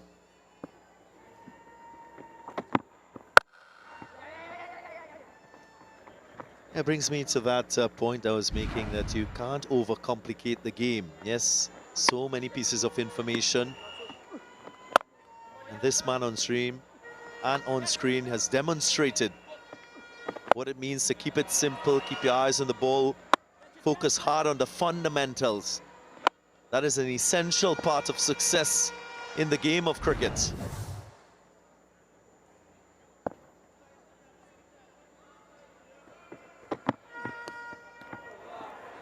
He will be overjoyed, Kofi James. Obviously, the plan is to bowl spin to him, but he's shown last night against Mahabir Singh and Darryl Cyrus when he blazed his 56. And now tonight again, that he too is learning and evolving. Not far behind Kevlon Anderson, number 1.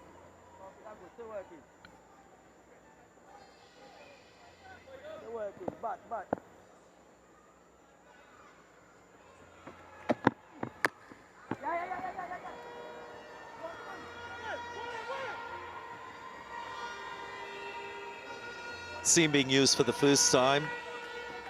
What should Johan Lane be thinking in this scenario? Does he try to pitch the ball up, bowl defensively, use his attacking and defensive Yorkers as options? I just feel that he has to try and finish on the top of off. That to me is a good place to start in a T20 innings as a seamer. Then work your way through the gears, through the spectrum of lengths.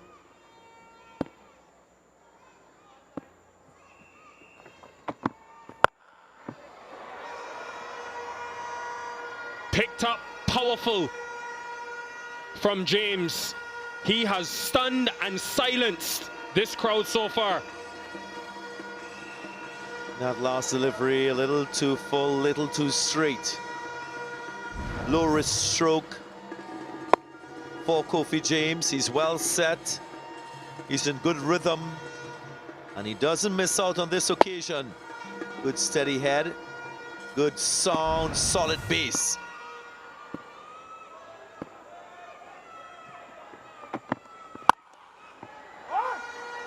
He can do it 360 degrees around this cricket field. This is some innings. Could be the best we've seen from him. But someone has to have a word with Johan Lane and just reinforce what's the right length. What's the expectation from him as a fast bowler, bowling this, the 4th over of the innings. There's a little consultation happening, but that is where leadership steps in. Joshua De Silva has to have a word, and to maybe some of the senior players in this Legion side.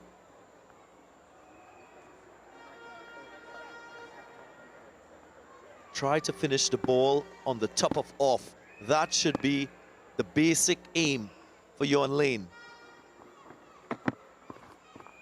Yeah, pressure. De Silva now from the other end. You'll remember McKenny Clark bowling to James earlier in this tournament. He went pace off. First delivery got James pulling. That was now outside of the power play though, folks. He's only got 2 deep fielders, so that in itself, I think he's just been told that he's coming. Yeah, well, Joshua De Silva did admit that the last time when they played this opposition team, they lost because of the many 4 balls they allowed. No deep third, there's a deep point. I think that's gone all the way for 6. A top edge. Yeah, that describes Kofi James to a T. 53 for none.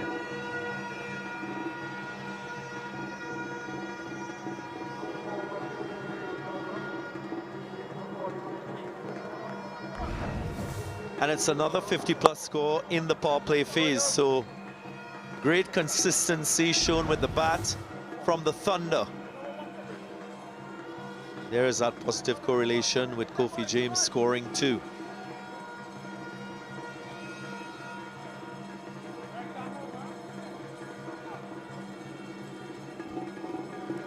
Well, 180 on the board. Thunder would have gone off the field and discussed good start. We need a good start. Yes, there's pressure on, scoreboard pressure. There's a crowd in tonight behind the Legions. What's the one thing we can do to take pressure off ourselves, maximize the power play? They've done that in the first 4 overs. Here's McKenny Clark. And now Cornelius joins in. Too short, missed his line as well. Another bowler not starting well, not starting his spell well. That could be so disappointing for a fielding captain, for teammates, especially in a final where you think you've batted first, you've gone above par with your total, and now just allowing the opposition to stay in the game.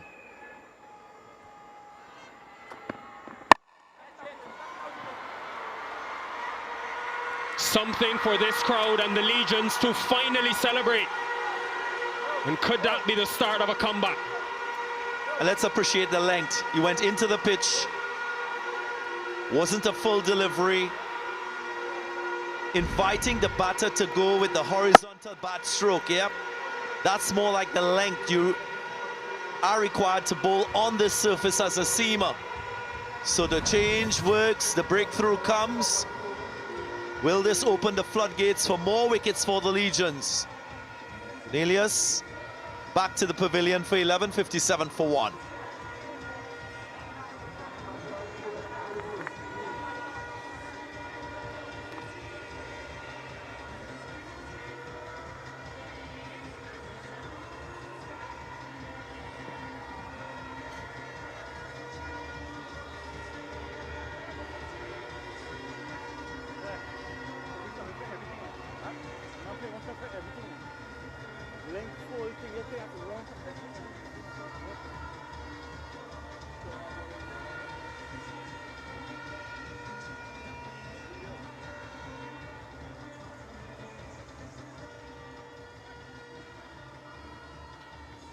A couple of West Indian teammates in a few weeks' time. Amir Jaingo and Joel Andrew, who's come to the crease. His highest score in this tournament came against this Legions team. He was critical to that win with his runs and the partnership with Kofi James. The two of them put on 62 DG in 29 balls. Yeah, and contrast that to him scoring 2 runs in his last 2 innings. So that's a dip in form, dip in confidence. How does he rise to the occasion of this chase now with the score on 57 for 1 and a great platform built? Good to see this man on screen.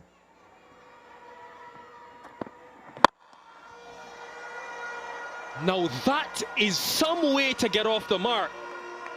If that doesn't speak to the talent of Joel Andrew, then I don't know what does. Straight away you can tell what his mindset is. And again, the length from McKinney Clark goes up in the slot. Not consistent with the length used in the previous delivery to get the wicket of Cornelius. Therein lies the challenge for Joshua De Silva. That was a length that was short of a good length, going across the left-hander. Deep point, deep square.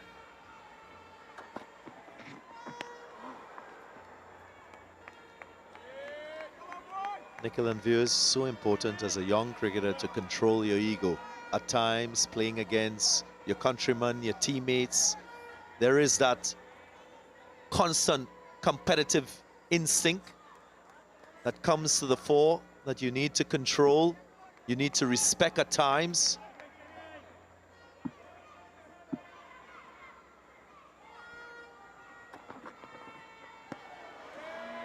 And I'm just sensing this from Joel Andrew. Just the overconfidence, moving to that state of recklessness in this display. He struck the first ball for 6. struck that delivery on merit. Now, does the situation warrant him to be doing this? Those who watched the repeat fixture will remember this exact thing happened. As soon as McKenny Clark came on, his academy teammate, he started running at him and tried to hit him every ball out the park. The direct hit could have been fascinating. He survives though. This partnership, folks, this is where the game is at. 64 for 1.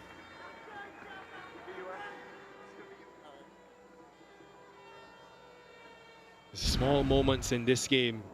Few runouts in the first innings. That one, can you imagine Kofi James run out inside the power play? Wasn't to be.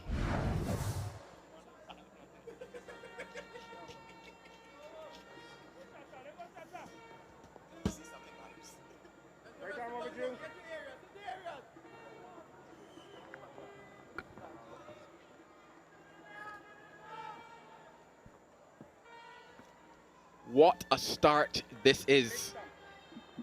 Not only thunder, but lightning.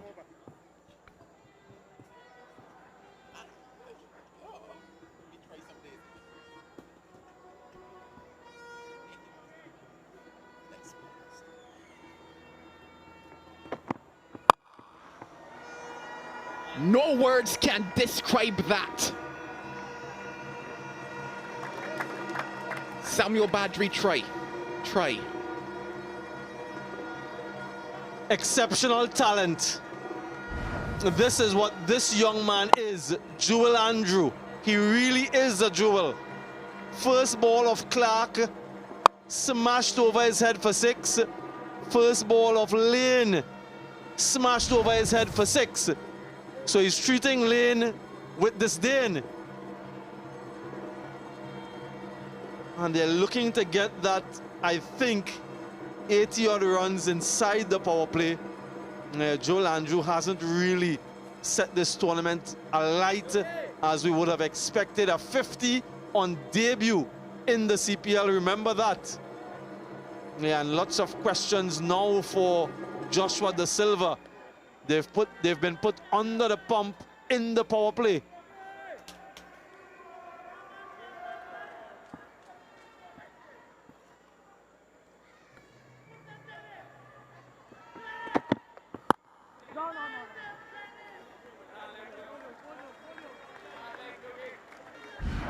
The home crowd did not turn up here to see this.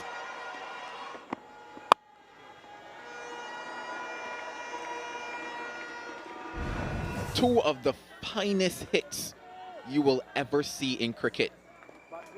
Not a bad strike rate either.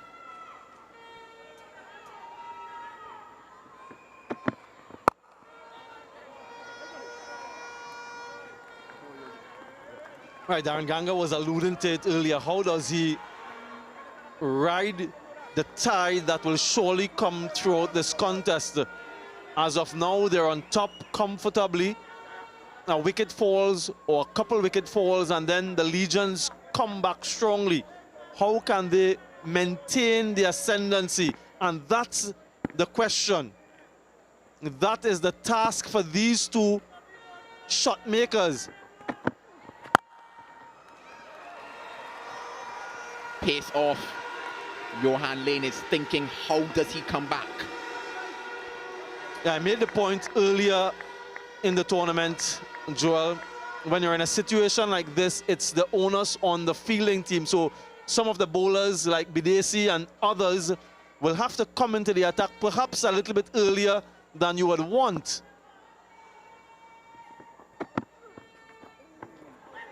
And what that does is it brings a lot of unforced errors, and then at the back end, remember, this man is not eligible to bowl, so that's one option that he doesn't have.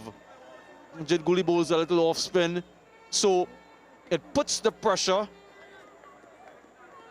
on the fielding team, and you don't want to get them back in the contest. So take this partnership as deep as you possibly can. It gets easier.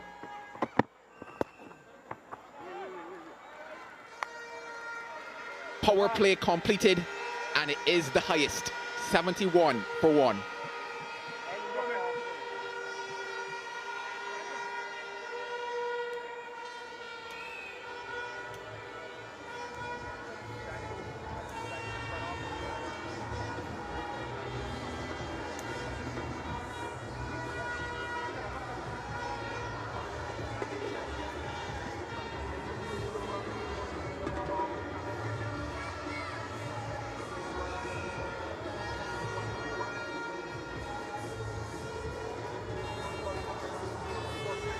They have jump-started the Legions tonight. What happens in this next phase? Maybe he will have something to say about it. Navin Badesi, now with ball in hand.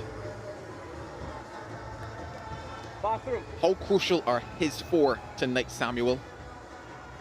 Yeah, his dad is looking on intently, perhaps anxiously. Badesi has taken 2 wickets in every game that he's played so far, bar 1 against Guyana. So he's picked up wickets almost every time. Catch it, Mikel. Catches the cry. Catch it, Mikel. But Badesi does it with his first ball. His father says, yes, that's my boy. Celebrations all around, not least from him.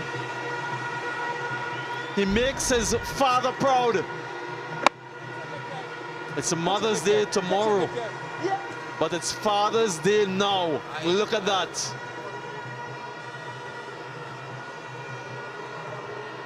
Striking with his very first delivery, perhaps ill-advised from Joel Andrew. 71 for 2.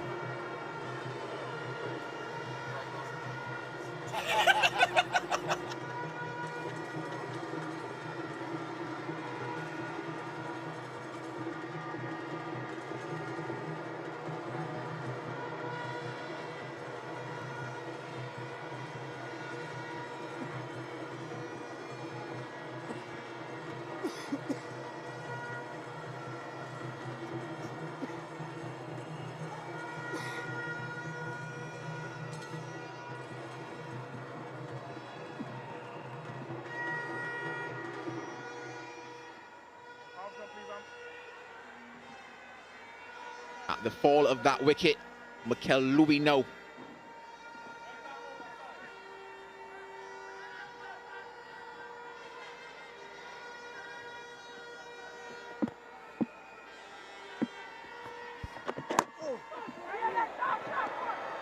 Missed opportunity. And just maybe De Silva has returned the favor.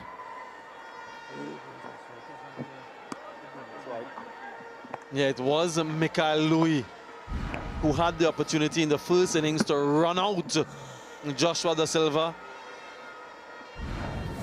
Yeah, the distance there, that could have been a run out as well. But opportunity goes a-begging.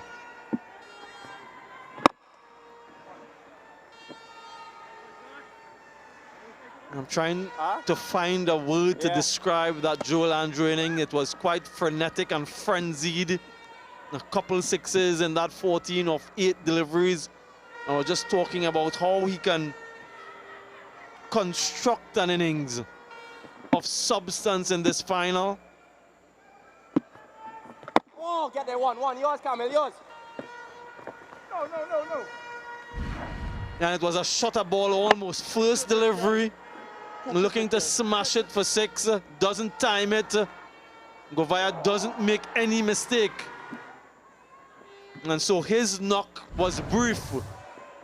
And the Legions back in a massive way.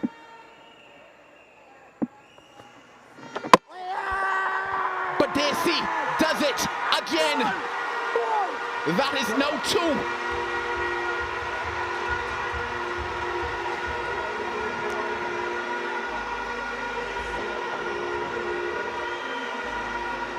2. Yeah, I don't want to try to read his lips, but I can only imagine what he's saying.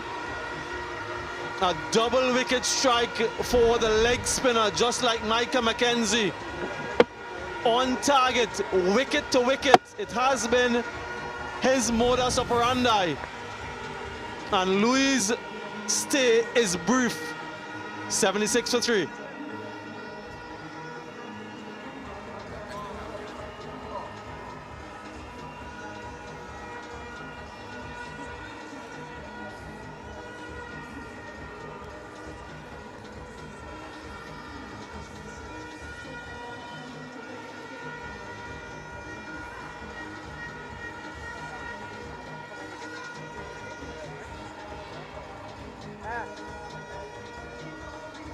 Camille.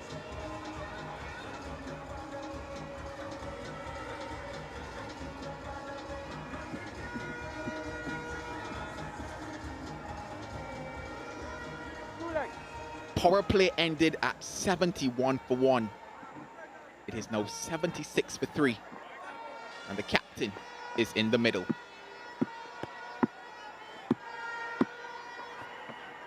Non-jungle. Hey, boy. You wondered how would they drag themselves back into this contest.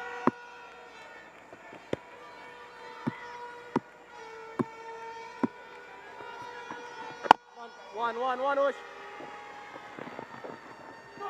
Go. It's been fantastic from them. 77 for 3.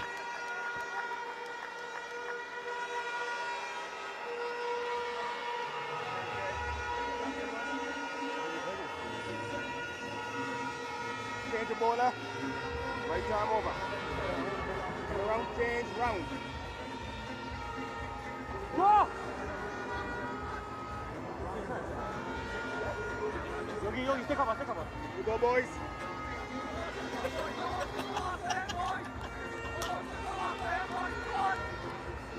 The most unsurprising thing for me in this tournament, the leading wicket takers, a pair of leg spinners.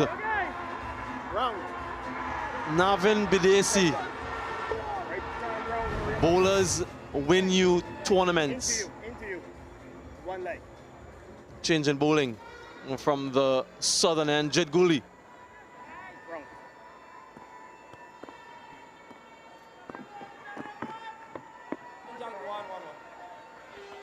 You were all too happy, Samuel Badri, to talk about that graphic. But my question to you is, why have they been as effective as they have been? Yeah, I think a couple of reasons. One, they've been good. Lots of skill from them, but also the quality of the batting against the leg spin has been questionable. So take nothing away from them and what they did. And this is good from Joshua De Silva to have that short mid-wicket, so no easy singles there for the right-handers of the off-spinner. But yes, their skill set has been impressive from both of them. Control from Micah McKenzie, the turn, the variations, and also the accuracy from this man has been commendable. But on the flip side, the batting, the quality of batting against them has been questionable.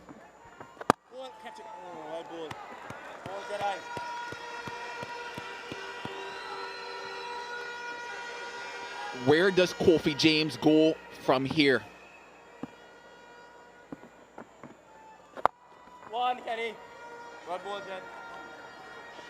Been kept quiet, has watched wickets fall. What does he need to do, Samuel? Yeah, you kind of sense that that is the way he plays. It's an all or nothing kind of scenario. Either he goes big for a boundary or it's a dot delivery, and that's been something plaguing West Indian batters for a long time. None. Just like that. So it's a dot delivery or they're looking for boundaries. Yeah, the legions have been awakened.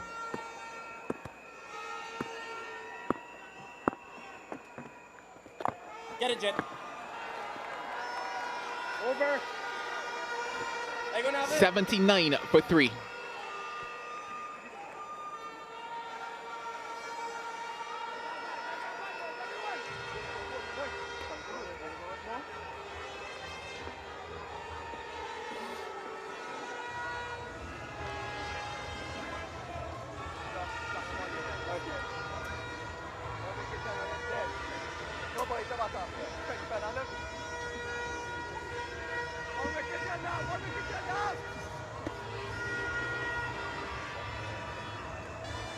That worm has taken a turn, but is it a turn for the worse? Catch it.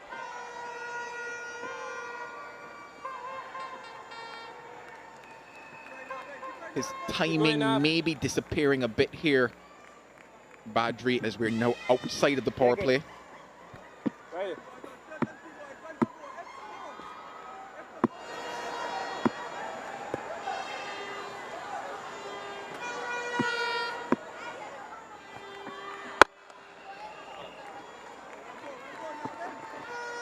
Yeah, they just need to regain some level of composure here, Joel, and build a partnership.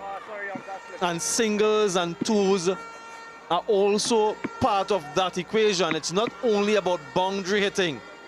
And so they've got to find a way to navigate this Navin Bidesi. He doesn't have a short mid-wicket, and generally he slides the ball into the right-hander. Could be a chance for run out. Direct hit.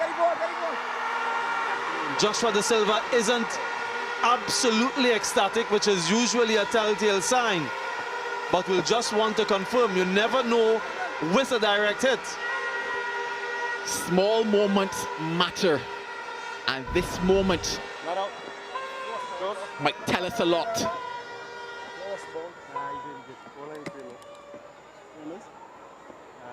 Home safely.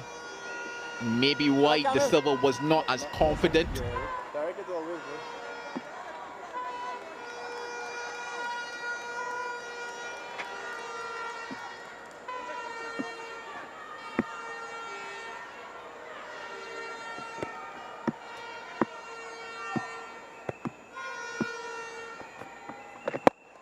One, Mikel. Yeah, this is good, really good. Easy, and that's where you can pick an easy single from him, because he generally operates straight at the stumps. Didn't connect, it was the first ball, and he too didn't connect. In fact, he missed everything. The man from Bish making his mark.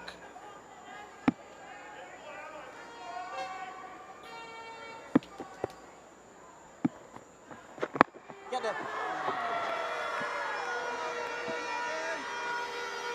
Would be back-to-back 50s for Kofi James.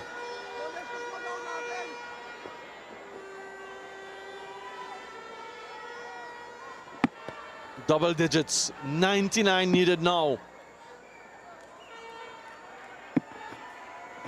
One.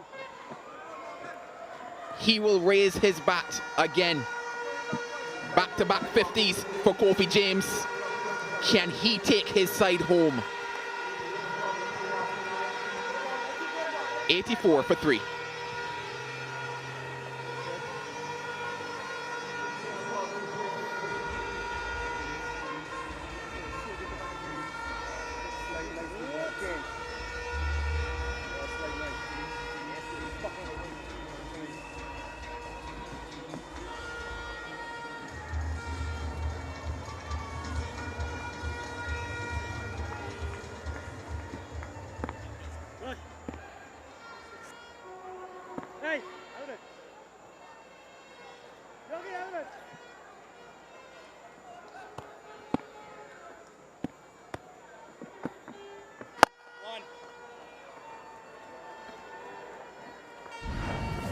He showed up tonight on the back of what he did versus the Infernos, and his form continued. His power continued as well. He's the reason for the great start that they got. Can he keep it going?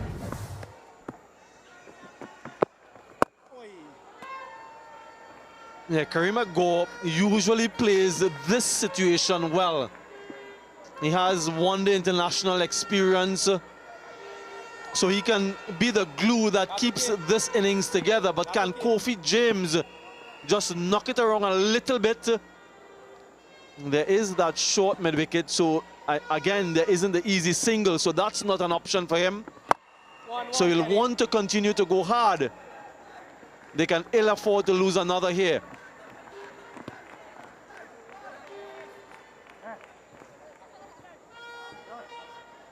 Watch me.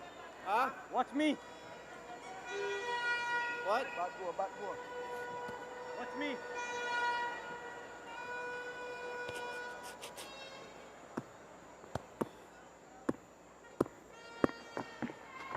Wait, one. Yours, Navin. Beaten there, but made a good adjustment, Karima Gore.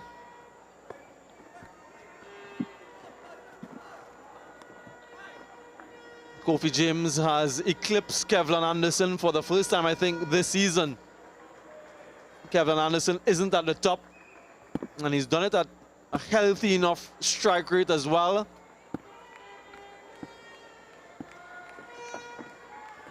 One, Josh. Yeah, they've got players in the top 5 with the bat. They've got players in the top 5 with the ball. What they want more than anything else is for their name to be emblazoned on that trophy after tonight.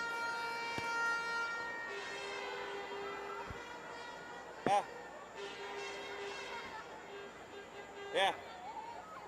Darren Bravo taking in the action tonight. Catch it. Gore will be here no more. The crowd are on their feet again. Yeah, just listen to that. Hitting against the angle, Karima Gore.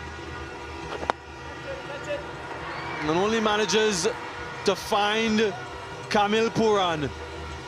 Success with the ball for Jed Guli. 10 gone, 89 for 4. Time for some drinks.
Ten overs of entertainment, 10 overs of action.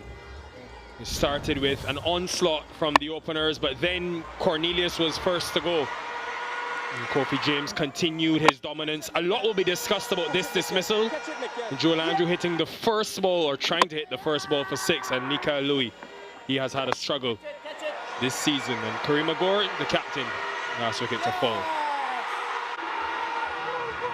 Leaves the Leeward Islands 4 down, still needing a further 93 to win. But again, the spin of the Legions. 2 for Bedesi for the 5th time in this competition. And 1 for Guli, who's been a promising all-rounder. And we'll hope to see more promise in the Caribbean when the Full of Energy series begins. Australia coming, of course, 25th of June to the 28th of July. Tests and T20 internationals. And Shakir Salman is alongside Navin Bedesi. Sally, I know with the wicket being lost and De Pisa coming in, it will seem like doom and gloom, but they're still ahead. Trinidad and Tobago were 82 for 3 after 10. If you're the Thunder and Kofi James, you're still ahead of where the opposition were. So how do you play at least the next 2 to 3 overs? Yeah, the key to this partnership, key to The Thunder really is wickets in hand. The deeper these two can bat, then the more the chance is of them winning this championship. Kofi James, though, you would think he's key. They've lost wickets at crucial stages. Now the question looms, how does Kofi James play at this stage? You expect him to manage risks with more responsibility. But important not for DePisa. DePisa has to be able to stay there with Kofi James and find a way not to starve him of the strike. It's important for him to keep rotating the strike. You don't want Elroy Francis, Kenneth Pennyfeather coming too early. One, Yogi. Easy. He's not done a whole lot with bat in hand, Shakira, but there was one innings, Come back. his 32, which came against the Legions when they won chasing. So he has that at least to think back to and maybe take some confidence from.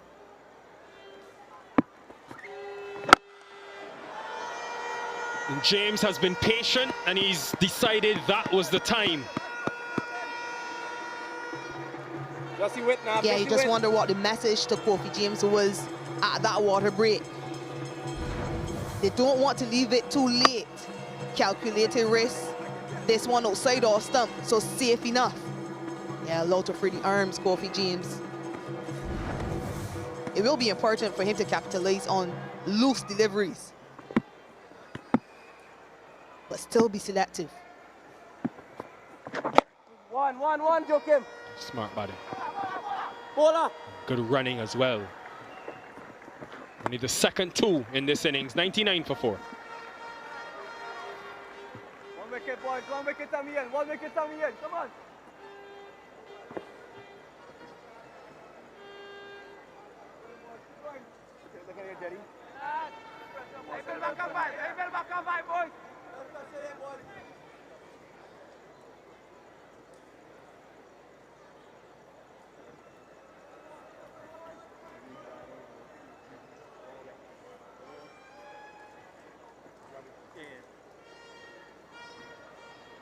Six teams, 15 matches in the regular season, the playoff last night.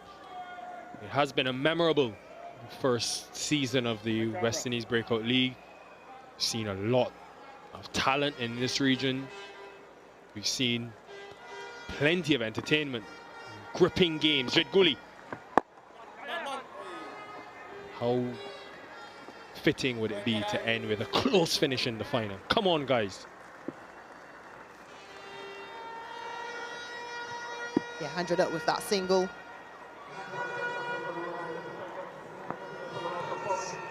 First 50 came with 25 deliveries. One coming, one. One down.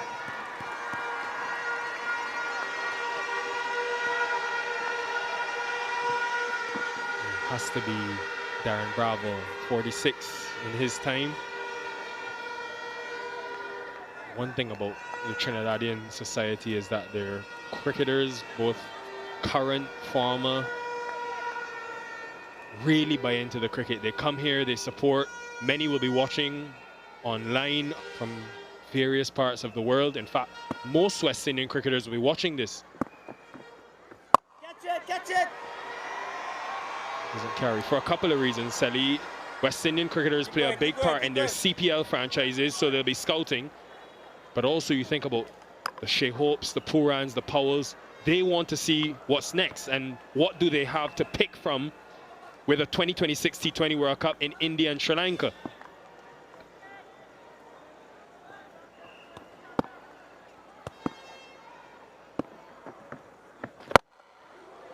Another full delivery and more aggression, but not enough. The tallest man on the field plucks it out of the air. And that could be the final one for the Trinidad and Tobago team. I thought for all money, this had gone for 6. He's picked out, like you said, the tallest man at deep mid wicket, Joshua James. continues to make an impact. Joshua James, first with back. No, it looks like he's done it in the field.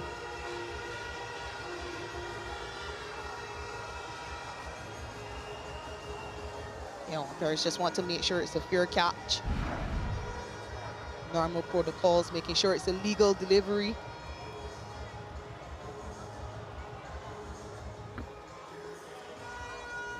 Anyone else on the field, that was 6. What about the ankles? Ah, yes, footwork. He's a big man, but he's quite nimble on his feet. Bit of ballet. The composure, calmness to make sure he doesn't off balance and fall over the wrong way. Yeah, the presence of mind not to get those healed on the ground.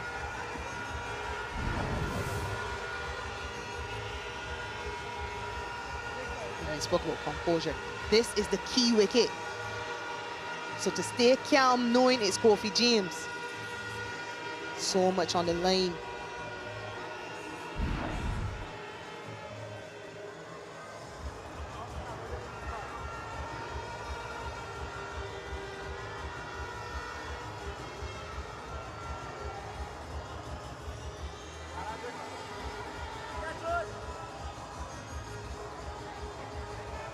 Timed this leap to perfection, and then crucially kept the feet in play, and that's out.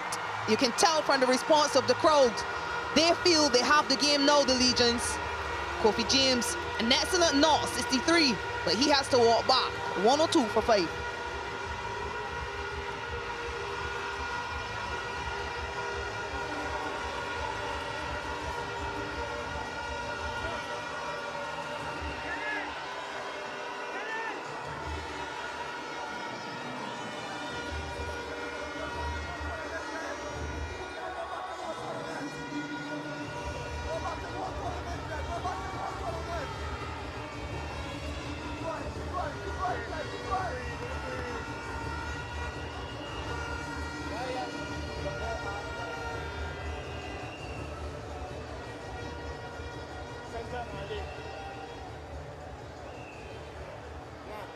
Anderson Mahays, left-hander.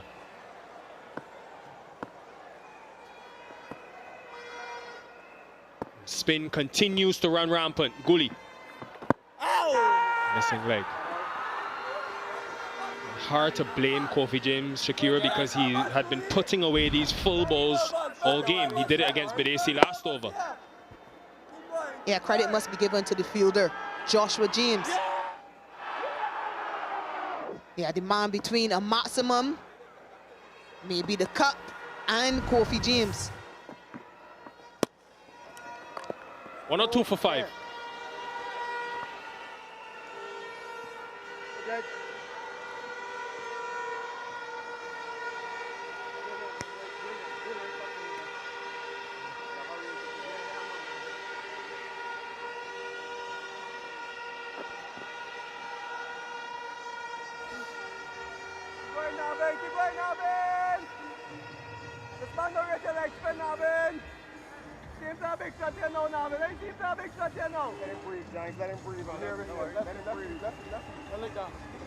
Yeah, a few dots in that worm, and they would need something special, miraculous from here now, half the side down in 12 overs to win.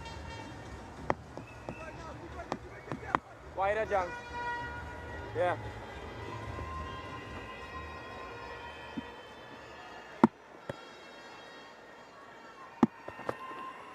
Oh, Navin boy.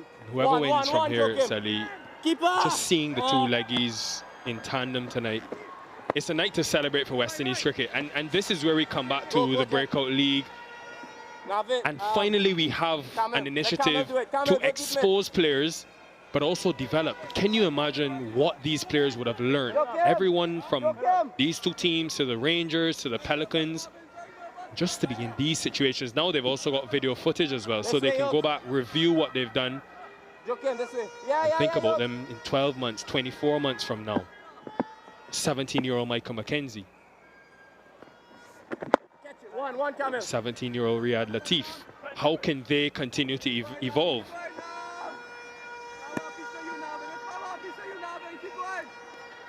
Yeah, Michael McKenzie, most wickets so far in this competition. Very young, as you pointed out. And I'm thinking about him at 22. More time around the West Indies senior setup One. and working with the right coaches. Just think about what he can develop into. So much skill, bravery he's displayed at such a tender age. A key eye will be on how they manage these young talents.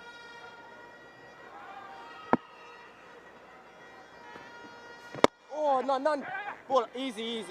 Another thing this tournament has shown us, Shakira, how the red ball format goes hand in hand with your other formats. So you look at the best performing batters, Shakir Paris, Guli at times, Amir Jangu, Kevlon Anderson is a big one. All guys who have done well in the red ball format earlier this year.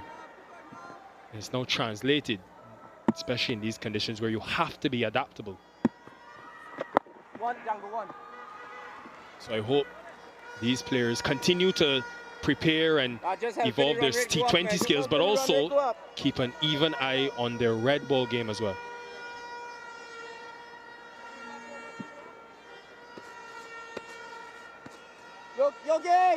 Yogi! Yeah.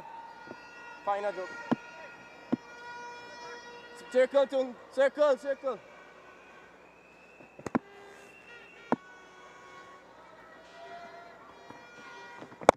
One. Pull. Easy. 108 for 5.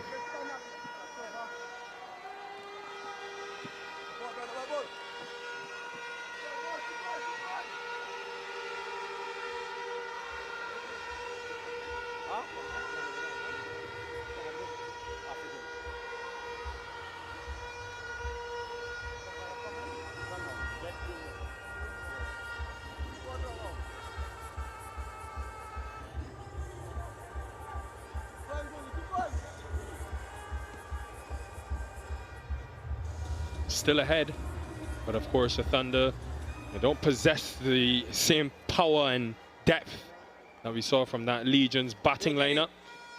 We've seen a lot of depth from the Legions in their bowling as well. Guli, the overs he's given them this season have been extremely handy.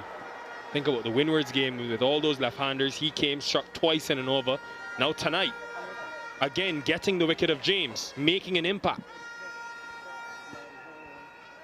Yeah, when you think about this Legion side, the difference between them and the other teams really has been that depth. Whether it has been with the bat or with the ball.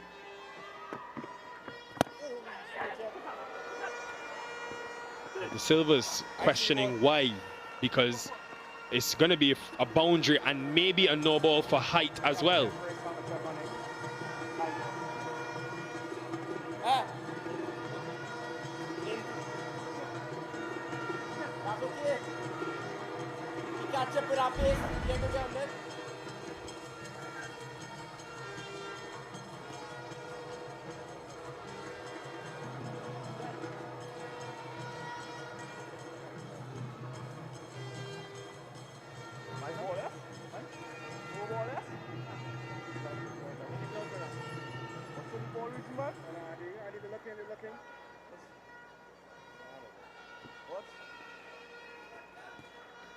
What do you think, Shakira?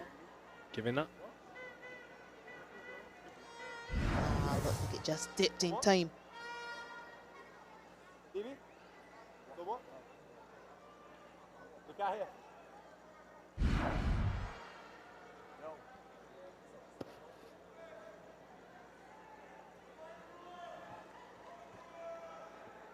I think they could be checking for Joshua De Silva here, and where does he catch the ball?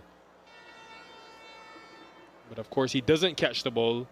What are you thinking, Nick? but his gloves need to be behind the stumps. Yes, no ball given. I think his gloves have to be behind the stumps, and I could be corrected on this, but I believe he has to be behind the stumps when the ball passes him. I was waiting for it.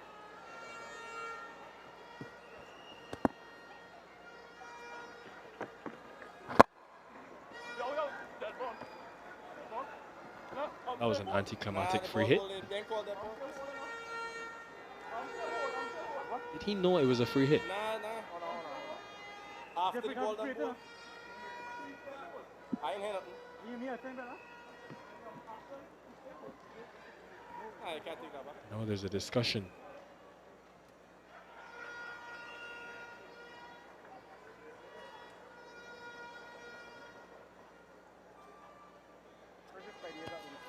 Gotta call it one time. 7 from the first 2. You don't want to even give them a sniff.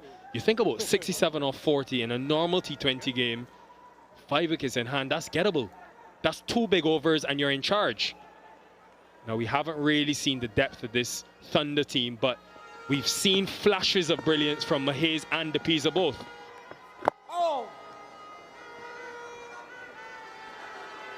And when you think about what the Legions did at the back end of their innings, 59 from 34 deliveries, it's very much gettable. I don't think they possess the same power. Cooley again. He does it with bat, he does it with ball. And he's doing it for his home fans and this crowd tonight. So often it's the man you least expect to make an impact with the ball that does it. 3rd wicket for Jed Cooley. Didn't contribute with the bat today, but he seems to have a golden arm. The Puran celebrating. He knows they're so close now.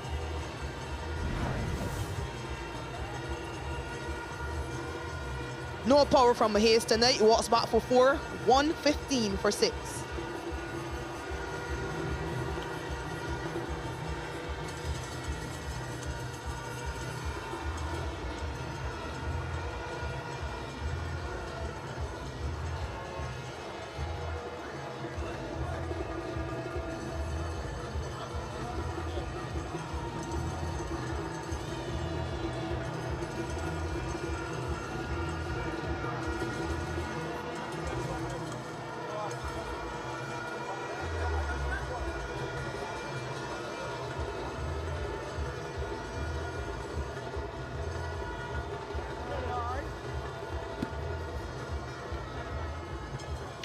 Right, 9 runs for Elroy Francis.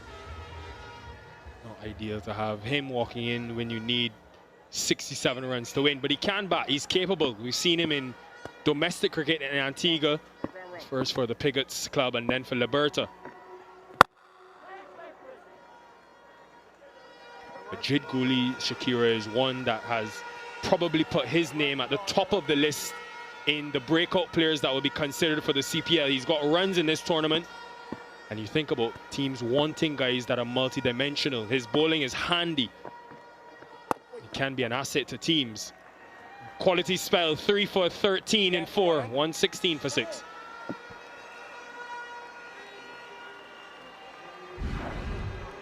Yeah, his 3rd wicket, Anderson Mahez. Familiarity, but just straight at the stumps. Nothing too special about the delivery, just missed a straight one. And the crowd up and ready to celebrate.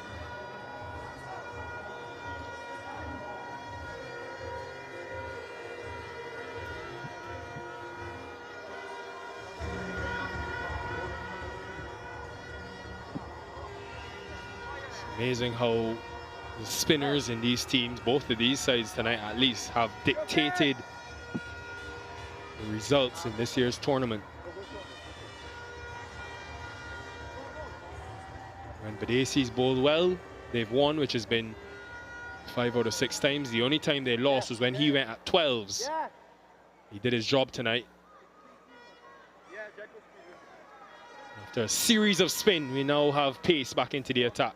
McKenny Clark.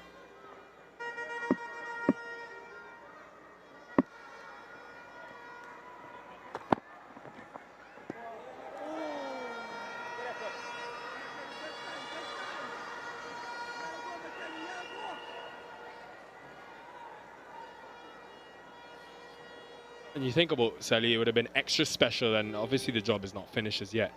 But for these Legions players to have their parents, and whether it's in Beach, where Navin Badesi's parents lived, or Maruga for Cephas Cooper, doesn't matter how far.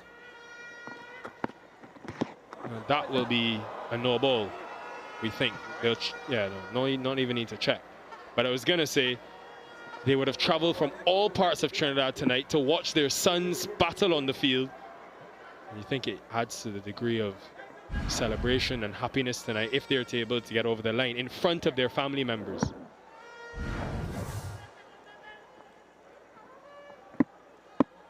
Yeah, a few parents in the crowd. And I think back to how Badesi's dad celebrated that first wicket.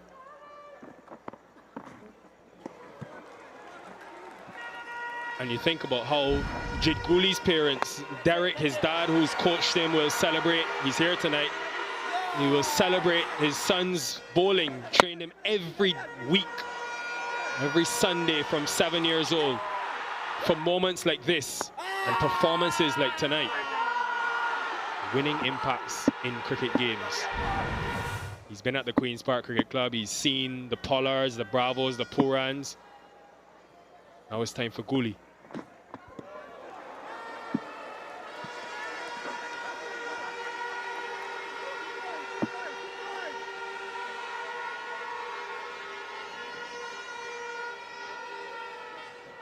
Yeah, there's his dad on screen. He feels he can relax now. He thinks his son has done enough to get the Legions over the line.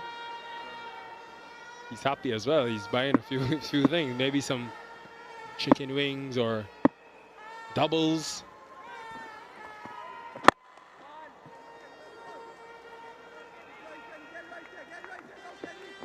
Back up there, Joakim.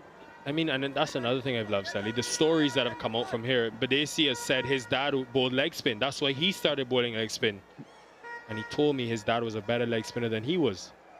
He bowled at Brian Lara. I don't know if he got him out, but he said he bowled at him.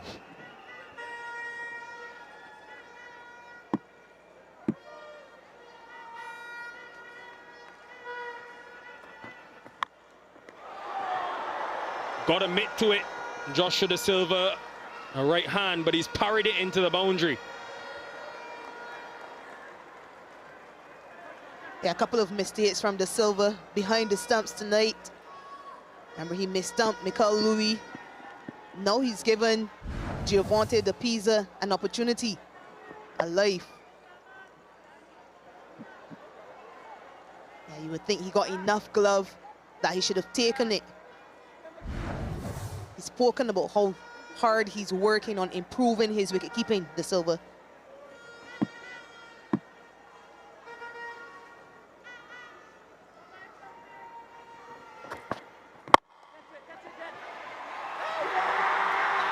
What can this man not do? He is having some competition. He's off. Flying his team to the title.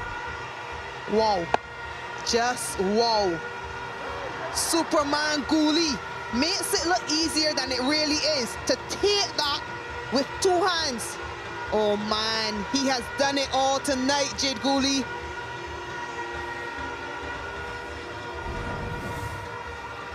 Flying his team all the way to the championship. De Pisa walks back for a runner ball, 11, 1, 2, 3 for 7.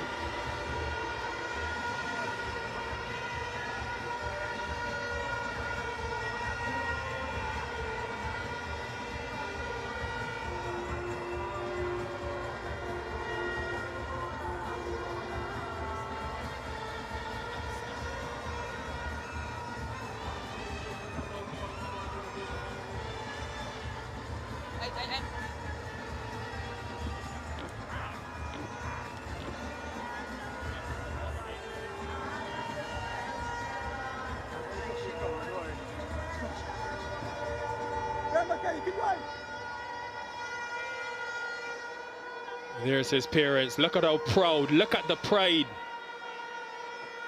This is your moment as much as it is his.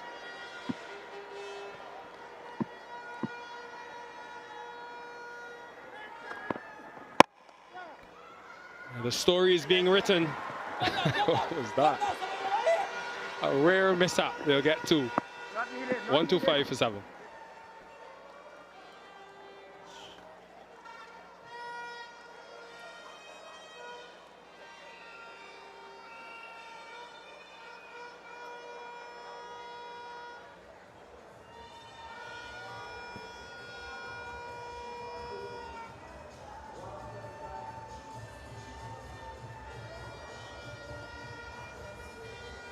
Like that, right?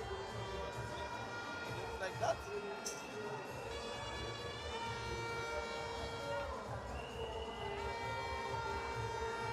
$125 for 7. 57 without loss in 4.2. How dramatically things have changed. And just look at that. Airborne from Jed Gooley. In full stretch. He's been exceptional with the ball, 3 for 13. And back that up with a catch of some substance. Joachim back into the attack. Yeah, the way this game has ebbed and flowed. Go back to the Legions and their first innings and how they finished off in style. But look at that, high elbows, that goes all the way for 6. He's showing that he packs a punch, Francis.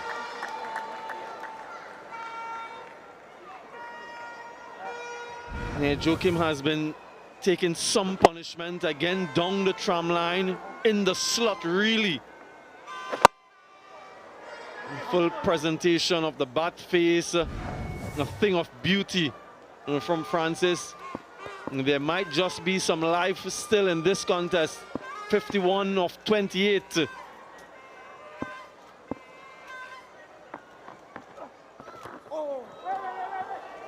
Yeah, that man is quite fine at short, fine leg.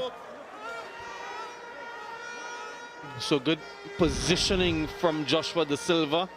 This could so easily have skirted away for 4. No, Joachim. Easy.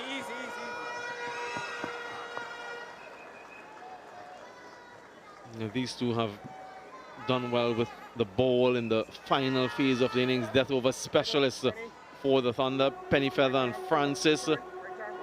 Now they have to be death over specialists with the bat.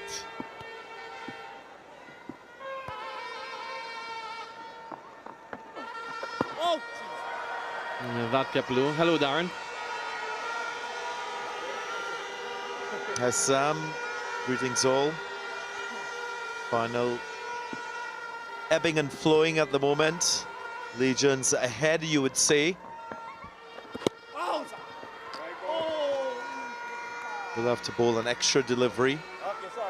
But again, you have to appreciate the critical moments in this match and how entertaining they have been.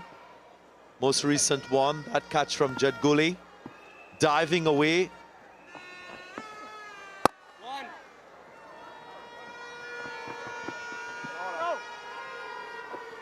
134 for 7.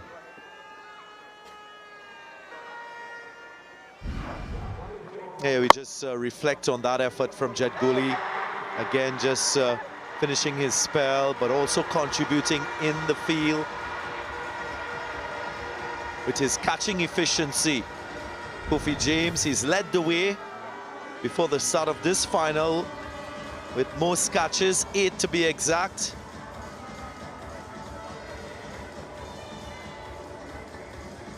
Yeah, still ahead, the Red Worm, but remember, the Legions finished off strongly with the two Joshuas, James and De Silva. And so they'll need to imitate something like that.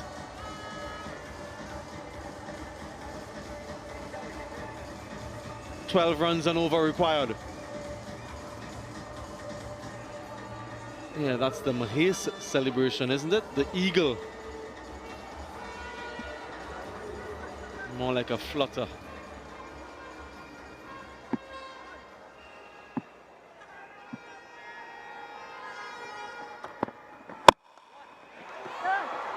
And good length from McKenny Clark. You can't get under that.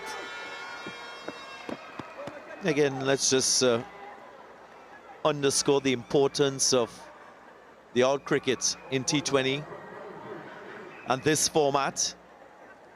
It's a standard that you can upkeep in your individual capacity as a player. No need for that collective effort. Requires a bit of self-motivation, commitment to the task. And when you look at the standard, generally speaking, there is, of course, room for improvement. Just the silver behind the stumps. Had a couple missed opportunities. And his opposite number, Joel Andrew, leads the way with 7 catches, 1 stumping. That's before the start of this final. So all those little 1%ers are critical elements in making a team successful. Yeah, that should go for 4. Powerfully drilled down the ground yet again from Francis. They need a few more of these. And take nothing for granted. You just never know. One little partnership, one big over could allow the Thunder to inch closer to the target and create a bit of panic. So the Legions will be mindful of that type of situation.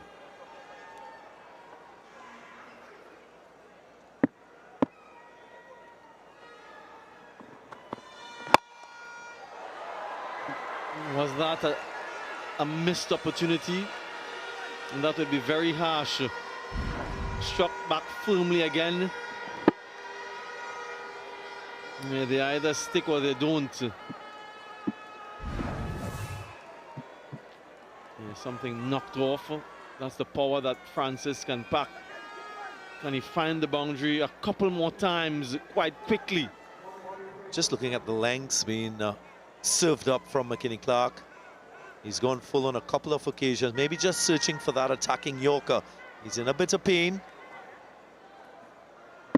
Is that the plan? To go full and straight? Will he go once more with that option? Better defensive Yorker. Produces a dot delivery. It's a real challenge for him at this stage of the innings is to nail the accuracy of that option. 6 options used so far. Govai and Lane going for over 10s. Importantly, McKinney-Clark, 2 wickets to him, 2 to Badesi, 3 to Gully, who's been so impressive. What a spell, 3 for 13 from 4. Thick outside edge will go for 4. An important end to the over for Francis and the Thunder. 143 for 7.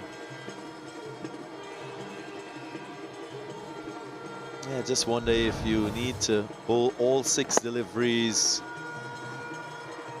in that Yorker length zone. At times, you've got to give yourself a second option as a bowler in this back end of the innings. Maybe a bouncer or a slow bouncer going into the pitch.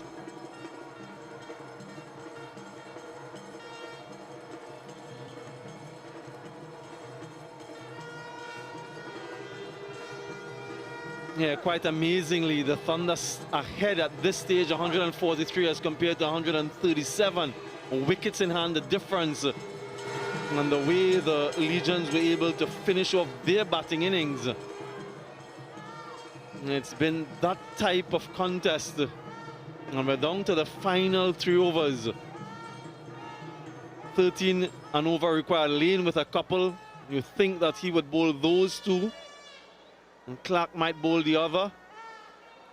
Well, he's gone for over 10, so this is a critical moment in this game. Lane. And he goes wide down the leg side, so you can tell from what we've seen in his previous 2 overs that his confidence is low. He's lacking control. So not ideal if you're a Legions fan or if you're Joshua De Silva. He will be worried. At the back of his mind, he knows this is a high-risk option. And I think he needs a towel just to dry that gloves. It's quite wet out there with the dew. He did well, though, to save a couple of wides, 5 wides to start the over. would have been not what they wanted. Very wayward from Lane. Just maybe the Thunder can use this opportunity to get ahead or get further ahead and target Lane.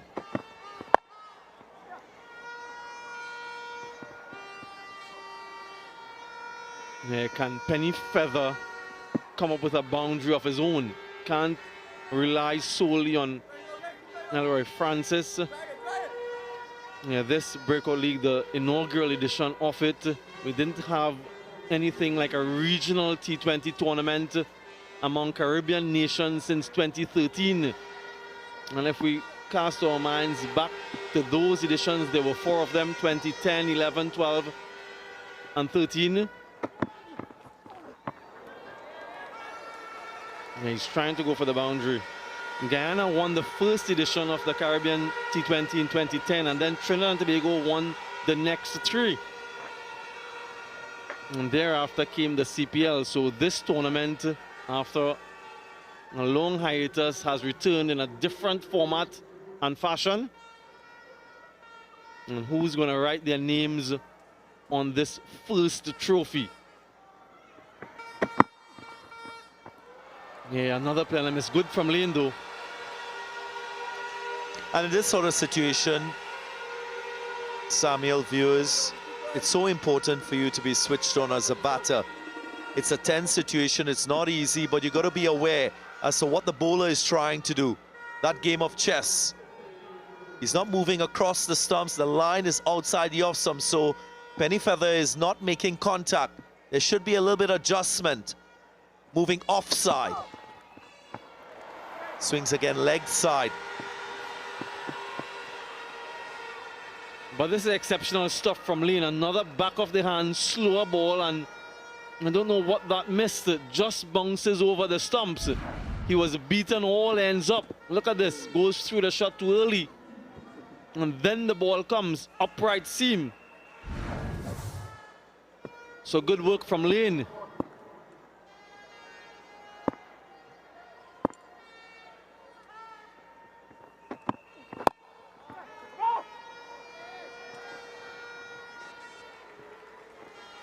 Slower balls to Penny Feather, pace on to Francis, so he's mixing it up nicely. Only 5 from the over when 15 plus is required. Yeah, he needs to treat this delivery like it's a free hit. Can't leave it for too late. Has to capitalize, put pressure back on Lane, the bowler. He might be given another over, so you want to dent his confidence further. So a couple of things for the batter to achieve. Penny Feather. He'll have another chance.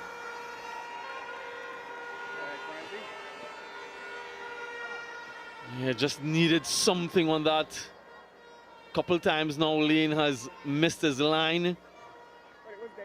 Even Stevens after 17.5. Wickets the difference.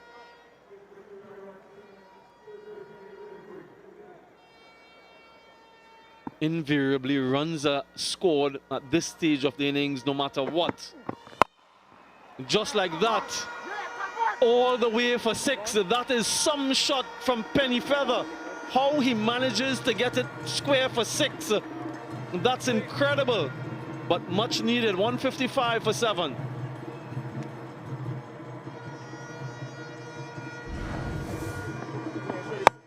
Great outcome for the Thunder. You're talking about this being the only objective for Penny Feather. He comes up trumps, so that's more confidence for him, more confidence for this partnership. 32 from 22. Still hope here for the Thunder. Legions, although they'll think they're ahead, they know it's tough. 27 from 12. McKenny Clark entrusted with the penultimate over of the contest. Francis on strike, pressure on both sides.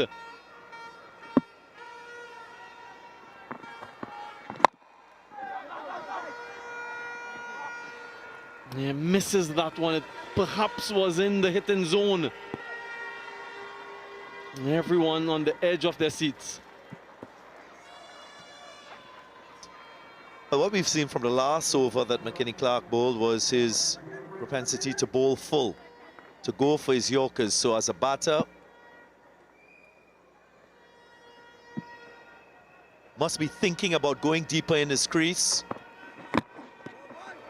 or maybe stepping out to get the ball on the full. Those are the subtle adjustments required to counter this approach by McKinney Clark. Again, in tough, tense situations, it's very important to stay calm, keep your thinking cap on, and make the right decisions as a batter too. Yeah, this was the stage of the innings. Both Francis and Pennyfeather had to contend with the ball. Played on. Good length from McKinney Clark. Not much you can do with that. And it's good night for Pennyfeather.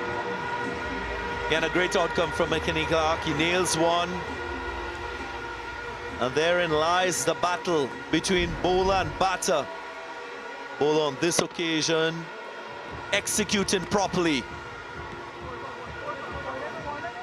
More dominance by the Legions. Another wicket falls for the Thunder. 156 for 8.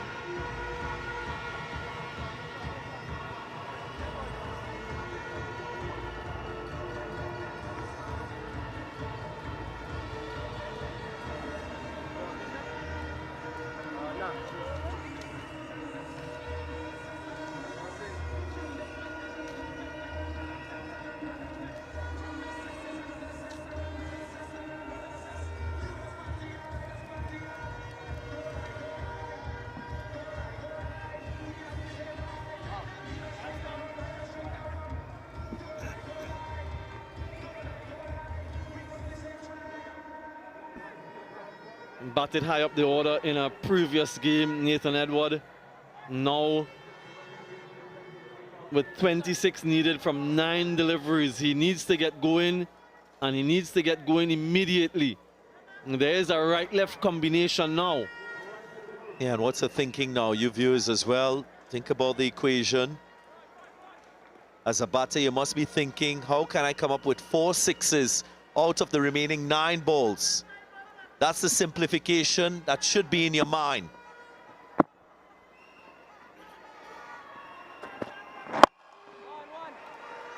Just a single. They're looking to go full again.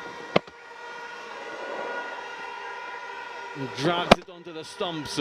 He was deep in his crease, Pennyfeather, but good from McKinney Clark. You often hear of coaches and captains talk about players being high-quality finishers, but this is the role and the situation that they often come up trumping. Wants to, does he go? Has to go. Good running from Francis, gets the strike back. Yeah, you think of players like Henrik Claassen, Andre Russell, players who can come in a situation and finish the game. From right here in the Caribbean, Karen Pollard, he's mastered the art of closing the innings off with the bat, with that ability to hit sixes. Exactly something that is required at this stage of the innings.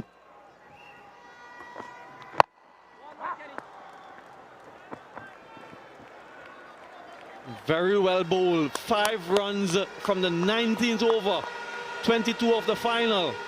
160 for 8.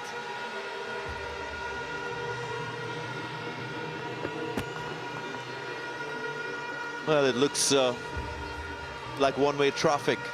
With 6 deliveries remaining in this match, the Legions have bowled themselves into a position of dominance, backed by their fans, who have come out in their large numbers to support the home franchise. And they're on the cusp of history, you can say.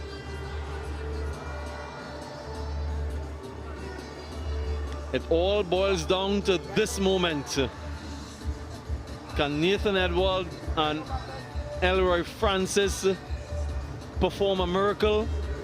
Can Lane keep his composure. What a gripping contest we've had. Quite entertaining. Quite entertaining all around this tournament, really. Final over.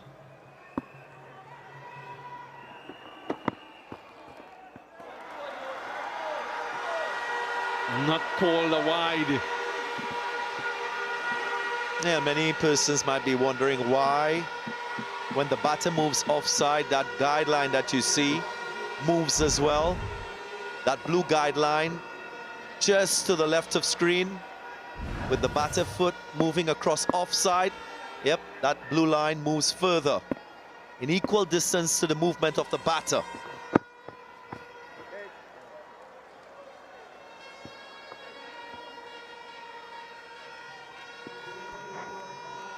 In this moment, well, finishers practice the opportunity of striking sixes. They work on their range hitting. It's now or never, do or die for the Thunder. Can he produce a six? Francis.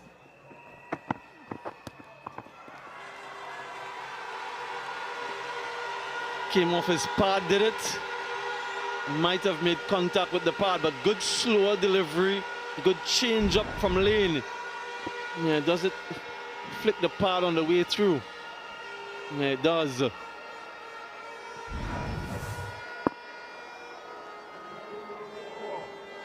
.22 of 4, boundary needed.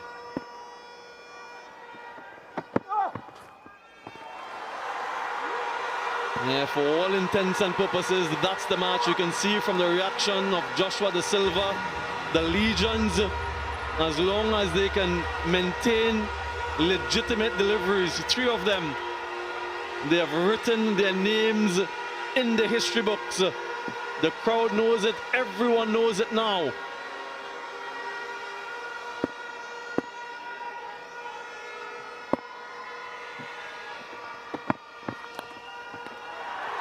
Wicket. Yuan Lane gets his first wicket of the night. Celebrations have started. Yeah, that's what it means to everyone. Yeah, and he finds some redemption. Yuan Lane, not the best effort from him with the ball. He struggled to maintain his control. But he finds a wicket with a short delivery in the form of Elroy Francis. He tried for his 23 from 24, but it wasn't good enough. 160 for 9.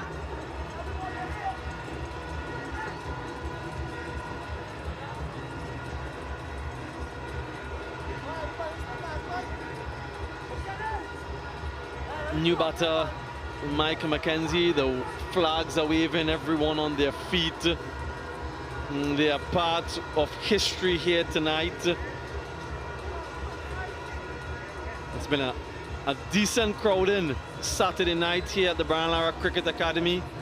He's been splendid throughout this tournament with the ball. Micah McKenzie. His final act, though, will be with the bat.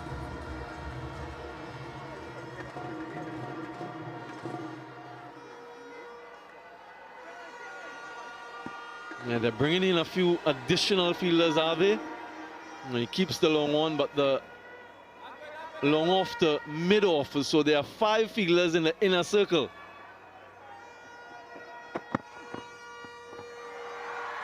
Another dot. Yeah, Joshua Da Silva is calling everyone in now. All of his players come in, so they're closer to the action. Yeah, they're already celebrating. Tilton, there's another delivery left, young man. There's one more. One more, young man. Yeah, he doesn't know what to do. Yeah, forgive him. Might not have played in the final before. The excitement just getting the better of him on this occasion. But quite deserving of the emotion.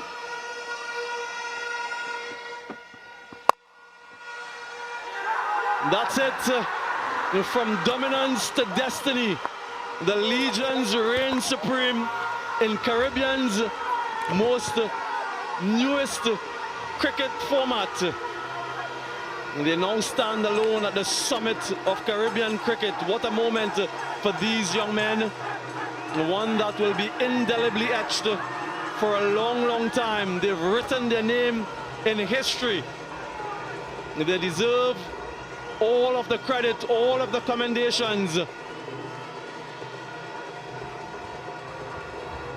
Unbridled joy, pure emotions from them and their fans. Yeah, and after 5 days of having to sit and wait to play this final, Trinidad Tobago Legions showing that their preparation was solid. The execution tonight, at times questionable, but they were able to pull through after a very good start with the bat in that power play, 52 for 1, and then a little bit of a stutter. Captain Joshua De Silva came in at number 6, navigated proceedings, and both himself and Joshua James were able to finish the innings with a flourish. 59 in the last 5 gave enough confidence for the bowlers, and for this eventual outcome, a win by 17 runs and the glory of the West Indies Breakout League title. What a moment, what a memory, what expressions from players who have worked hard and now celebrates. First ever Breakout League champions, the Trinidad and Tobago Legion. Spear thought before the Leeward Islands, the Thunder. They fought bravely. They came to this final confident on the back of an emphatic win last night, but it's just not to be for them. And so they too can hold their heads high amidst the celebrations from the Legions. Everyone there had a part to play. They contributed throughout the tournament. Something for the family members and the fans to all smile about. Let's head pitch side with Joel Manning. I've got Navin Badesi and I've got Camille Puran, two very happy young men. Navin, let's start with you. How are you feeling in this moment? Well, now, words cannot express how I'm feeling right now. My head hurting, my voice is sore. I might need some Chloraseptic in the morning. Camille, talk to me now. Your emotions, said that it would mean a lot to you to win this one. You have it now. What are your emotions? It's unbelievable, to be honest. As you say, we can describe it. It's something I never dreamt of happening, and it ended up coming true, and I'm just thankful. But they see, your dad was up there celebrating that wicket of Joel Andrew. What do you want to say to him tonight? No, just thanks for backing me, thanks for being a great dad, and all, to all my beach crew, my girlfriend, my parents, all of them, just thanks for coming out, you know? Yeah, let's go to that over, the 7th over of the game. What was going through your mind with that ball in hand? I think it was a challenge to bowl on the short side, but I always back myself and I always believe I could get the job done for the team, so grateful it worked out. Yeah, in terms of inspiration coming into this one, were there any words of inspiration? What were your thoughts? A lot of nerves, but you know, my girlfriend, my parents just say it's a normal game of cricket, so let's come out and do what I've been doing my whole life, and let's have fun. Yeah, no to you, Puran. Let's talk about, obviously we talked about your innings before, but was there any form of inspiration coming into this one? I mean, my dad had a big part to play in this, and I think that, you know, this knock I dedicated to him, and you know, in the future, a lot more to come.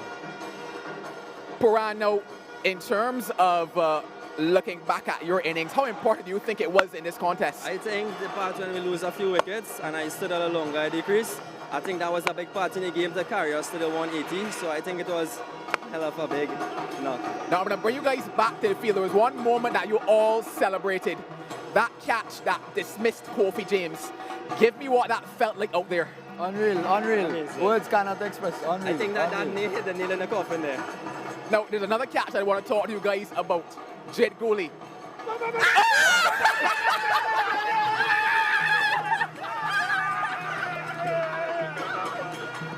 Yeah, the celebrations continue for these young men tasting this glory on the biggest stage of all.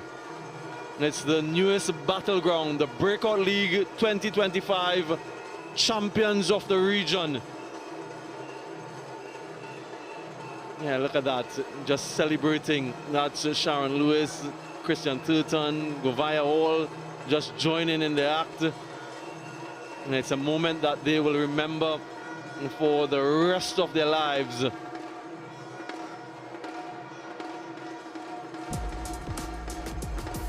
Yeah, the Trinidad Tobago Legions being sent in. Camille Puran with that 73, a very good opening partnership that laid a platform. They lost a couple of wickets quickly through the middle, and then the Joshuas, Da Silva and James, carried them to 181 for 5.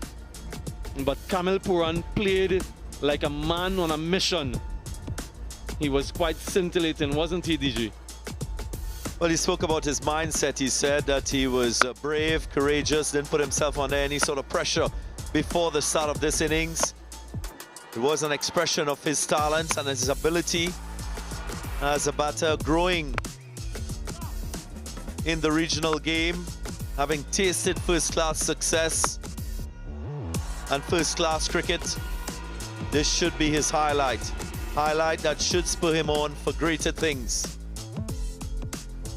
Bowling-wise, the Thunder, they had 2 wickets from Kareem Agor, 2 from the leggy Mackenzie, but they just struggled to contain the Legions in that last 5-over phase. It was the 2 Joshuas that ripped them apart with 59 runs and really set themselves that type of unassailable total batting first.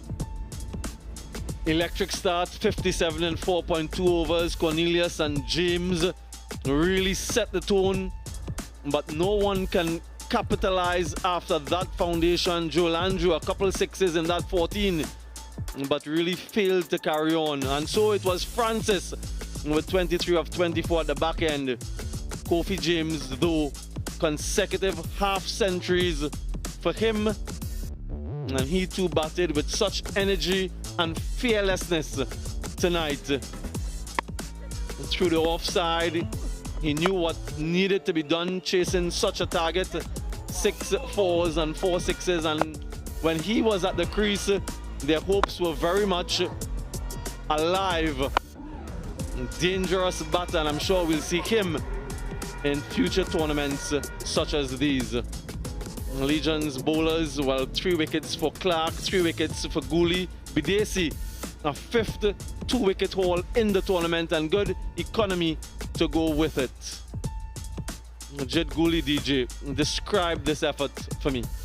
Well, he kept it simple, not a big turn off the ball. Of course, using that angle from round the wicket to the right-handers, going across them, inducing the false stroke at times, and then having the brilliance of his teammates coming into the picture. That was one that angled in, no turn on that occasion.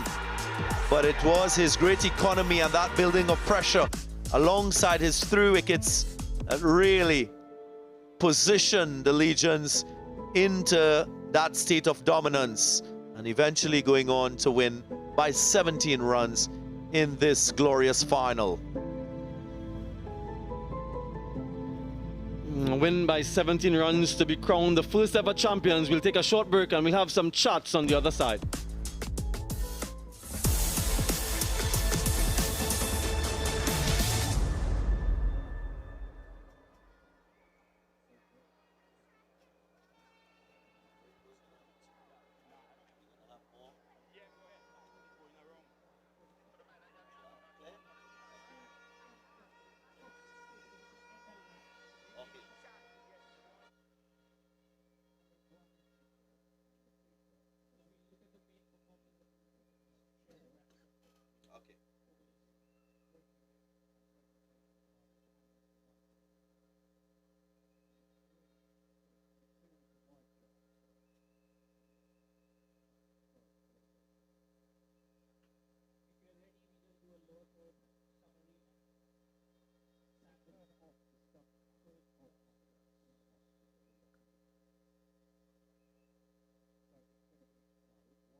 I just witnessed the final of the Breakout League. The Trinidad Tobago Legions, they got a healthy 181 for 5 on the back of Puran's breathtaking 73 from 44. The Leeward Islands Thunder, well, they were restricted to 164 for 9. Gooley taking up 3 wickets, as well as McKenny Clark. A win for the Legions by 17 runs, and history for them. And what a wonderful spectacle we had here tonight. It was truly entertaining. It's time now for us to head pitch side, where Nikhil Uttamchandani is stationed. Ladies and gentlemen, welcome to the final post-match presentation of this West Indies T20 Breakout League. First of all, we must thank the Caribbean Premier League and Cricket West Indies for this groundbreaking initiative that we hope will impact cricket in the region forever. Firstly, tonight we will introduce the umpires and ask Mr. Altaf Baksh, to the General Secretary of the TTCB, to present the umpires with their awards. Token of appreciation: Rayon King, Leslie Reefer, Dighton Butler, Christopher Taylor, Zahid Basarat. Thank you so much to these men for their important decision-making, their ability to uphold the integrity of the game.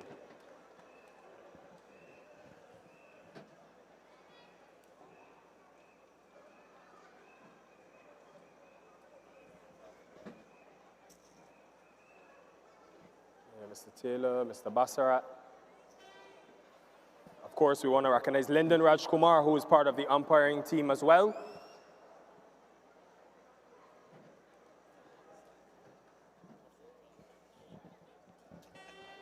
Right, next up we will ask the Most Dismissals Award to be presented. Joel Andrew, for his 7 catches and 1 stumping. He will collect his award from Mr. Ryan Ramprasad, Chairman of Kuva Tabakit, Talparo Regional Corporation. Next, for the most catches, Kofi James come forward, 8 catches, the most in the tournament, and he collects his award from Mrs. Deborah Coriat Patton, Director of Cricket West Indies. Next up, we will do the award for most wickets, and for that, it is a 17-year-old star, Micah McKenzie, 12 wickets at 11 apiece. He will collect his award from Mr. Kerwin John, Director of Cricket West Indies. The most runs award goes to Kofi James for his stellar season, 240 runs with bat in hand at an average of 40 and a strike rate of 158. He collects his award from Mr. Michael Hall, Tournament Director, Caribbean Premier League. Our last individual award is for the best all-rounder. Collecting it from Mr. Miles Bascom, Director of Cricket West Indies, Navin Badesi, 10 wickets and 125 runs for the Legions all-rounder. What a season he had, memorable. Next, we'll ask Mr. Chris Derrick, CEO of Cricket West Indies, to come forward and present the Player of the Match award. Jade Gooley, 3 wickets for 13 runs tonight, displaying his all-round ability. And we'll ask Jade to come forward as well to have a chat with us. What a season he's had. Runs with bat in hand, wickets, and of course, a few excellent fielding approaches as well. Jade, first of all, come forward. We want to get close. Stand right there for me. Lovely. Where do I even start? First of all, contributing in the multiple facets of the game. How difficult is that? I would say too difficult. I think I struggled tonight with the bat. I think to myself, I still have a job to do with the ball, so I went out there and gave it my all, and I played off tonight. I remember at the Under-19 World Cup, your bowling was quite a factor for that team. It's now come back into the fore some years later. What emphasis have you placed on it in the last few years? I play at Queen's Park, so I have one of the best bowlers in the world still around, so I've been there working with him, so it's actually paying off for me. Let's talk a bit about your bowling tonight. You didn't get runs with bat in hand. What were you trying to do when you got the ball? Let's keep it tight. It's 2 right-handers on the batting for them. Kofi was already set, so they're looking there to go, keep it tight, and it paid off. I got my wickets and put my team in a position. We saw the celebration, the flying all over the place. What was that about? Just expressing myself, I had a sleepless night. I say I can't leave this tournament without getting my match. So it feels pretty good for me, and I celebrate my birthday in a few hours, so thankful for everything. An early happy birthday to you. We see your family here many nights, Jid. What do your parents especially mean to you? They mean everything. Play my first game to this game now, they have never missed a game. They have been my backbone, and I'm very thankful for them every step of the way. I have to ask you about your catch because that was some take. Tell me about your judgment. When did you realize you could catch it? I surprised myself.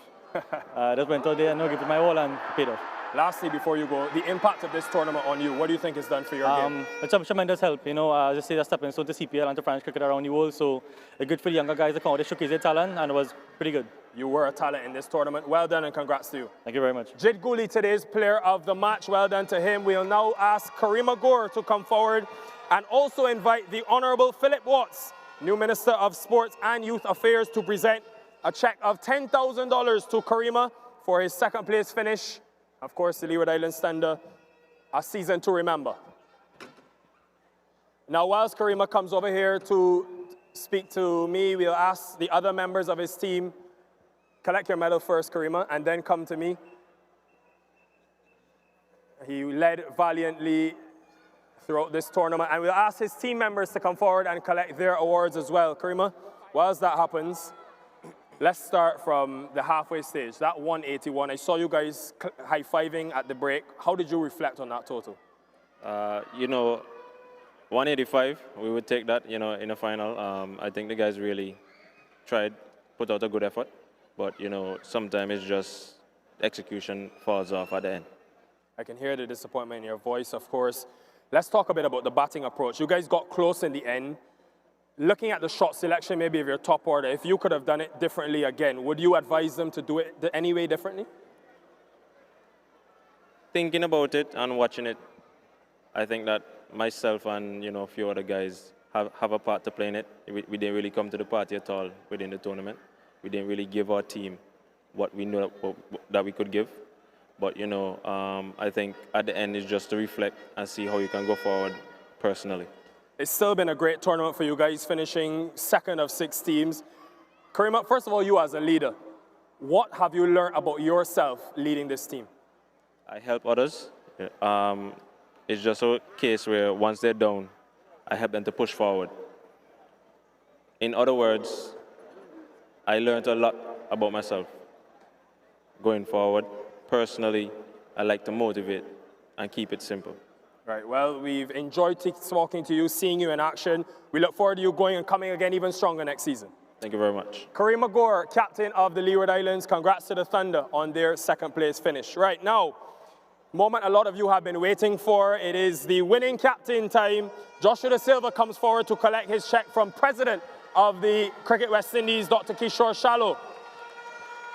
Whilst he gets his medal and his team collect their medals, we'll get Josh to have a word with us.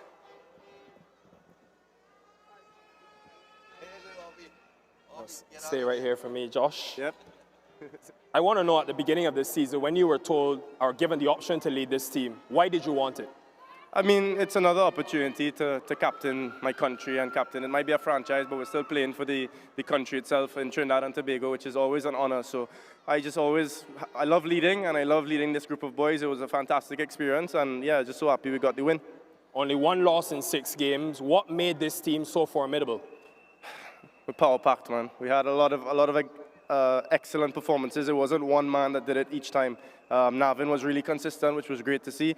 But every game, somebody put up their hand, and it was a total team effort to get this victory. And given that you've got a team with many stars and many talents, what was the challenge in managing those people?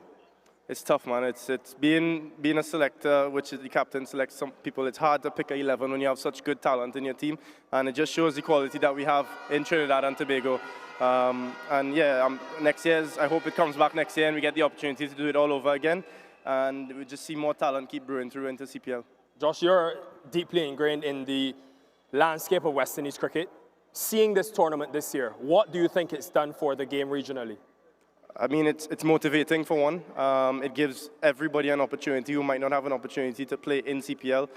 Some of us have, but might not have gotten all the opportunities that we would have liked. But just for that, a youngster might have never played on TV. Just that experience alone, he might have never done an interview. All of those things. I know there was a workshop that they did to learn those things. So the initiative is excellent, and we couldn't ask for a better result. And the tournament itself was a really good success. Before you go, a message to your people, the fans, the Trinidadians and Tobagonians that have come out tonight. Thank you for all your support. We couldn't do it without you all. And yeah, big up you all. We do this for you all. Right, enough talking. We will ask Joshua De Silva to go over to his team and celebrate this momentous occasion, being the first ever champions of this West Indies Breakout League. The team will collect their trophy from Dr. Kishore Shallow, and then the celebrations can begin. Come on all in, guys. Come and have your moment. What a fun tournament it's been, full of entertainment. This is the best team, the champions of the West Indies Breakout League.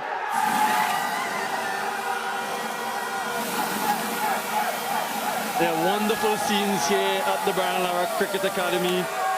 The champions of the first ever edition of the Breakout League, the Trinidad and Tobago Legions. Yeah, those smiles say it all from these young men. They have etched their names in cricketing history. And no doubt we'll see them quite a lot in the not too distant future.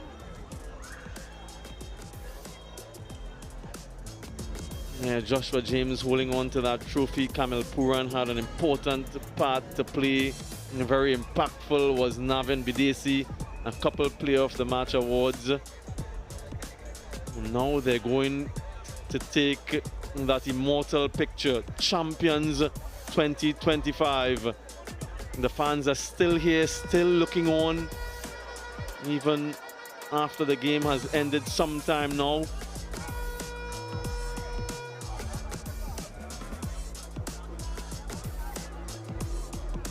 These are the pictures that you want to frame as a player.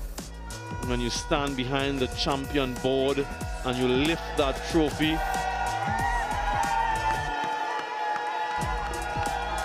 Wonderful scenes. Yeah, they've outplayed and they've outclassed everyone this season. And it's their moment to shine.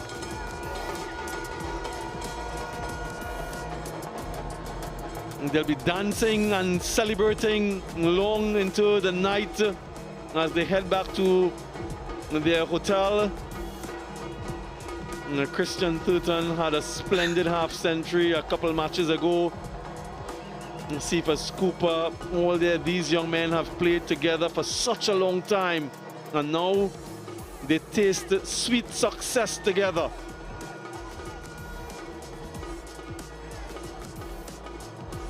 And one of them seems to have gone live as well. It's really a remarkable moment for all of them.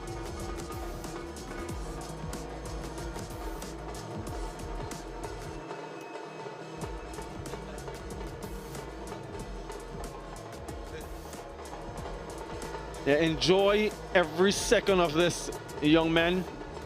These moments don't come too often, so when they do come, make the most of it. Yeah, the Minister of Sport and Youth Affairs recently minted Mr. Philip Watts. His first act, one of his first acts, he's celebrating with the Trinidad and Tobago Legions.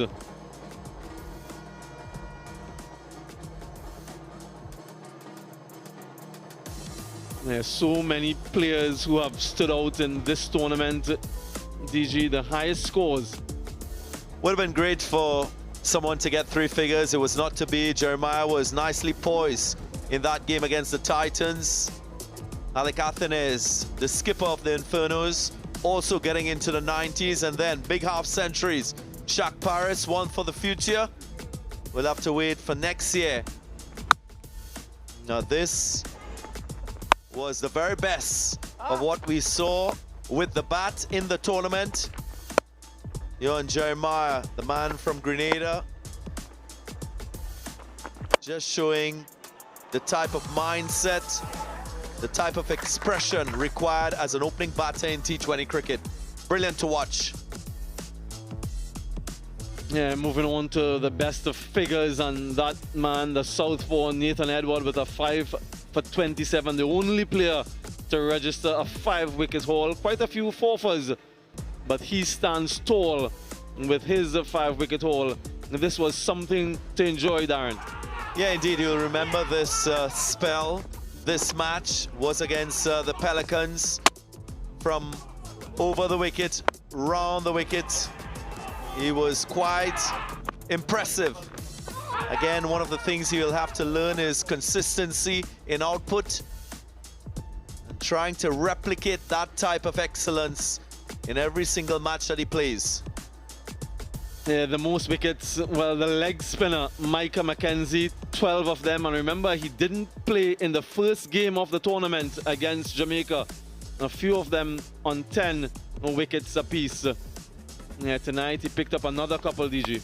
Yeah, his control was the most impressive thing that we saw from him. He can land the ball anywhere that he wanted. Again, he has that variation off the googly. Seems to be a confident young man. Raw talent and ability that can be used, polished and harnessed. Definitely one for the future. Yeah, most runs, a couple players, 3 of them actually going past 200 runs this season. Kofi James stands tall with 240, and the strike rate to go with it. Not to be for him though tonight with the result, but he leads this table ahead of everyone else. What impressed you the most about him? Yeah, well, it was the responsibility that he took to score runs at the top. When he did well, the Thunder dominated in that power play phase. He didn't really get support from the others in his side. Maybe that's one of the things the organizers could look at, having a few more senior players where you can have that learning effect happening within the team. But this is the final, and credit must be given to the Legions. The manner in which they've shown consistency in all departments of the game. 5 wins from 6 matches this season. And Joshua Da Silva will think he's had a near perfect season at the helm of this franchise. Yeah, after 2 weeks, 16 matches, we finally have a champion, and it's the Trinidad and Tobago Legions. We do hope that you've enjoyed this tournament as much as we did. And so on behalf of all of us, all of the production crew and everyone involved in this tournament, we thank you for the pleasure of your company, and we say goodbye for now.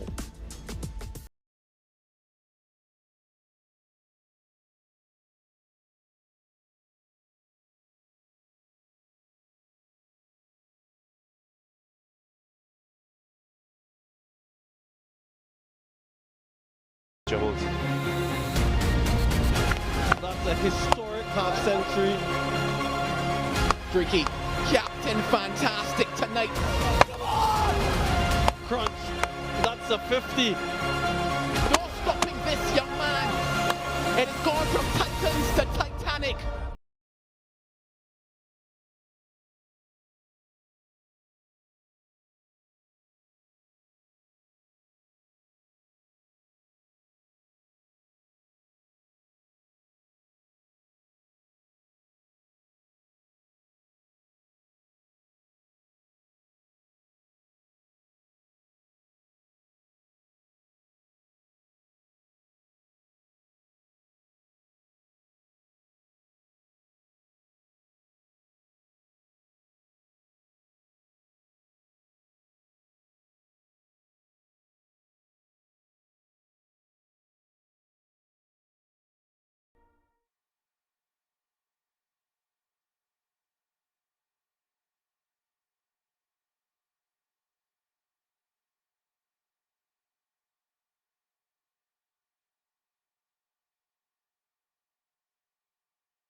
Be the Trinidad and Tobago Legions or the Leeward Islands Thunder?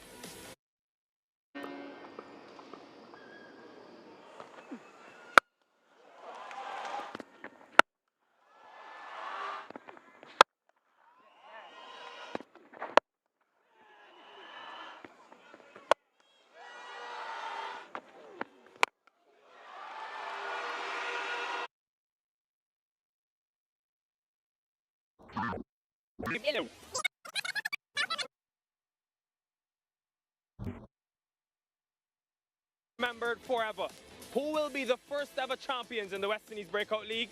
Will it be the Trinidad and Tobago Legions or the Leeward Islands Thunder?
Catch it, Mikel. Catch it, Mikel. Catch it, Mikel. Yeah!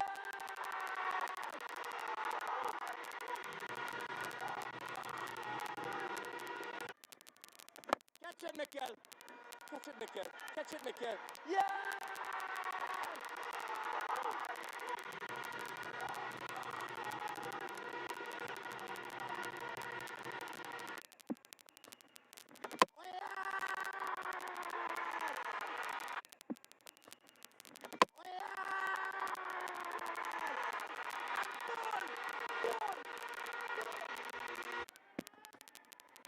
One.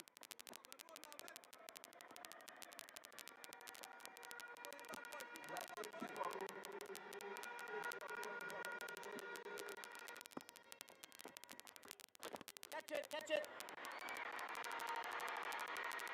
Yeah!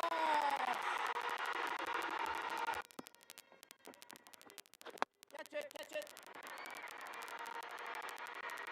Yeah!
6 teams started this journey, but now only 2 remain. Trinidad and Tobago Legions versus Leeward Islands Thunder. This is the big final. A little earlier, the dignitaries were out there in the middle shaking hands with the players.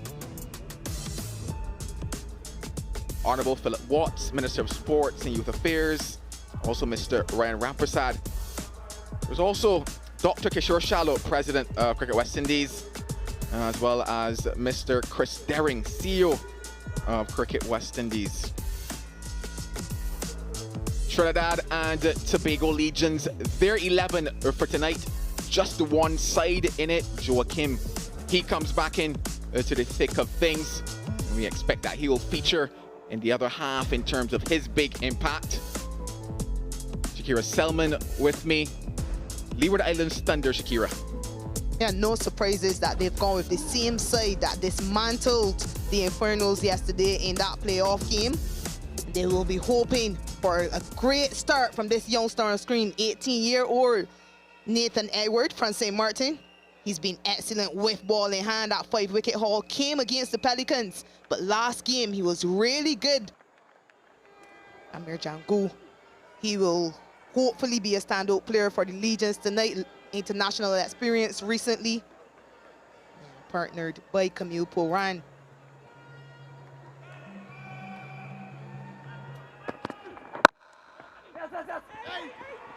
First runs of the night.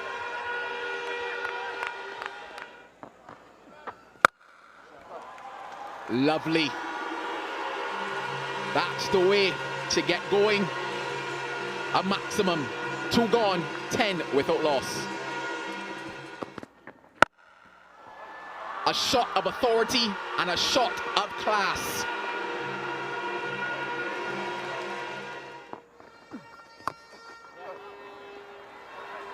Gets the angle. Brilliant work. Best fielder on display, Anderson Mahays. Yeah, admits he's not sure, but it's a valiant effort on the boundary. Flew around the field. Then look at this. Yeah, looks as though his hand touched the rope. Confirmation now.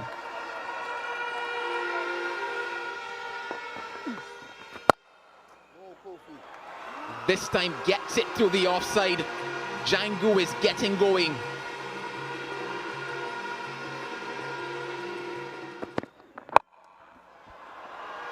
Clipped nicely into the leg side. And the crowd comes alive.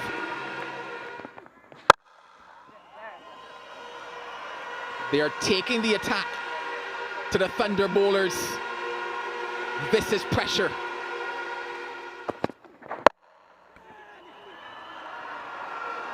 Will be back-to-back boundaries.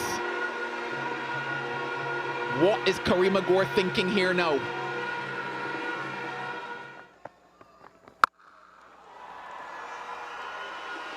That has been hit well by Amir Jangu, who looks on the pace tonight.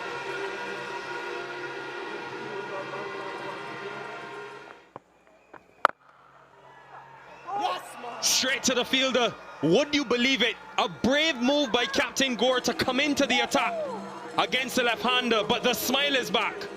The Thunder are back. The captain bringing himself on the final over of the power play. Usually the most difficult when a team hasn't lost a wicket. A good catch by Mikael Louis. Yeah, Jangu's innings comes to an end for 23. First one down for 52. Yeah, that's gone. That's dispatched. And Puran is seeing them like a balloon.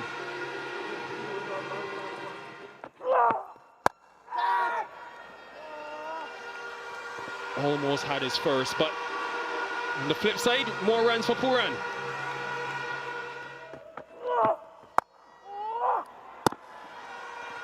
He'll feel hard done by Mackenzie, but the way Kamal Puran is batting tonight reminds a lot of his namesake. 74 for 1.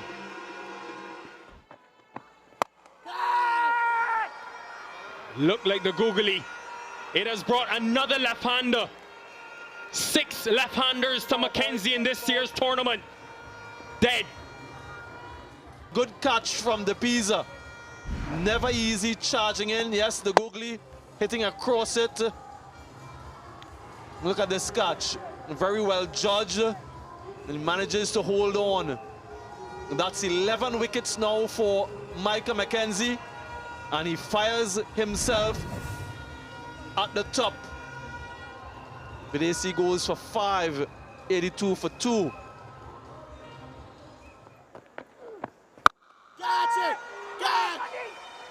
And straight away, Gooley comes, Gooley goes.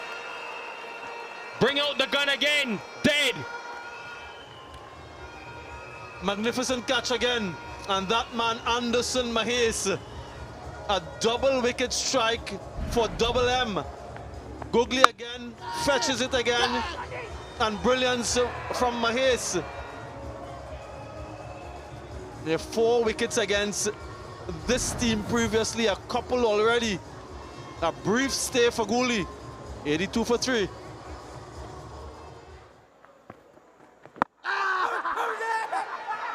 Oh yes, more celebration. This time the captain does it. After a very good start in that power play phase, they've roared back with 4 wickets, this being the last one. Another one goes for the Legions, 83 for 4. Puran capitalizes and also goes to 50. A statement made in the final. He's a young man, very talented.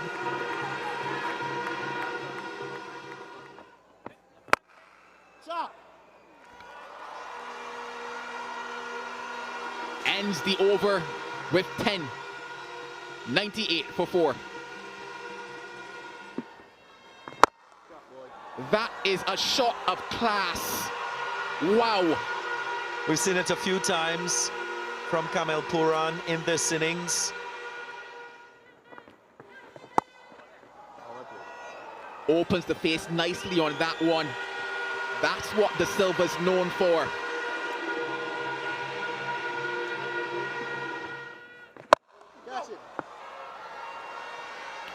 The magic of Mahes gets the big wicket of Kamil Puran. It will now put pressure on Joshua De Silva and the batter to come. Not a very, very special delivery, but Puran just choosing to go across the line when he should have considered straight.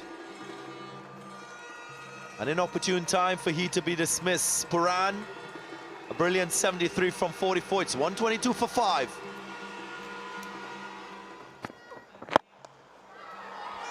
Does he get enough? Yes, he does. Only just. That's the risk you run if you go tram line.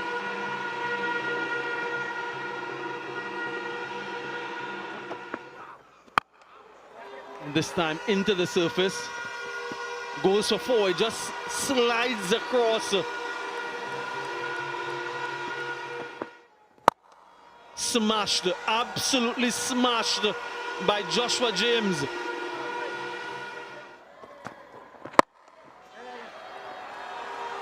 Good placement. Really good from Joshua De Silva.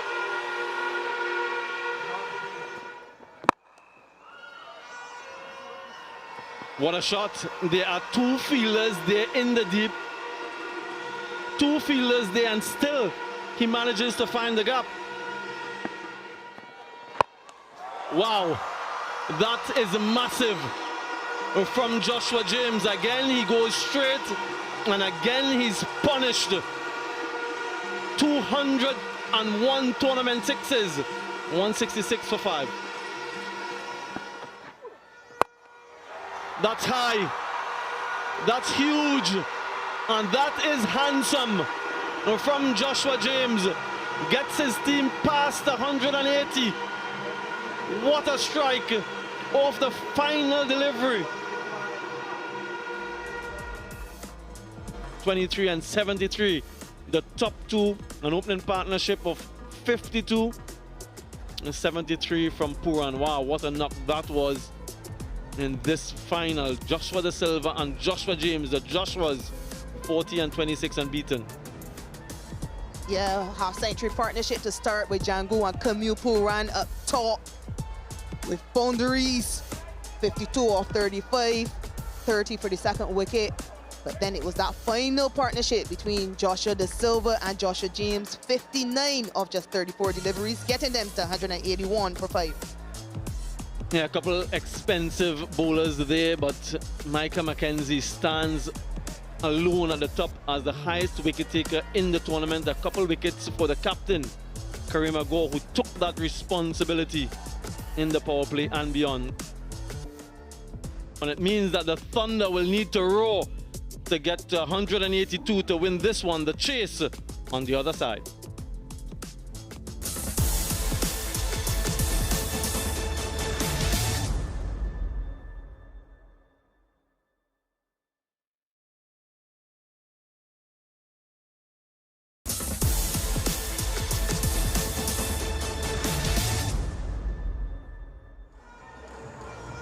Kofi James, we've seen at 27 years old, be able to burden the responsibility of carrying this Leeward's batting lineup. And another move of the chessboard, or chess piece I should say, by Joshua De Silva. Usually we see his pacers, Johan Lane, McKenny Clark open the bowling. These two powerful ball strikers.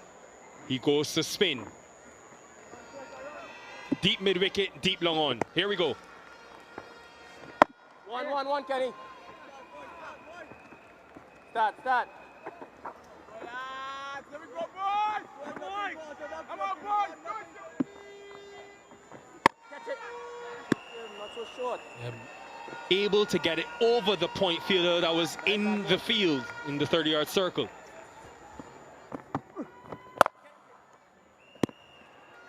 Low-risk cricket, smart and effective.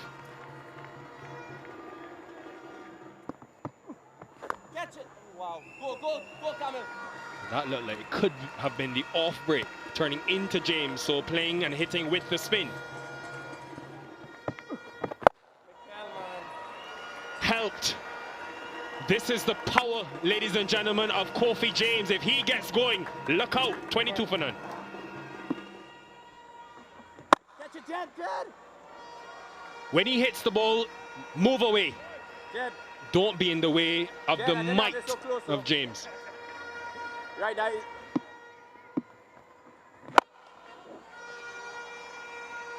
He's hit that in the gap, you know. Great placement, meticulous.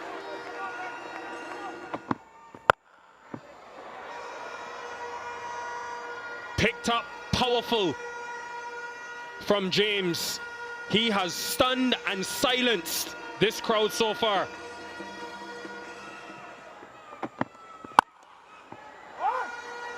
He can do it 360 degrees around this cricket field. This is some innings. Could be the best we've seen from him.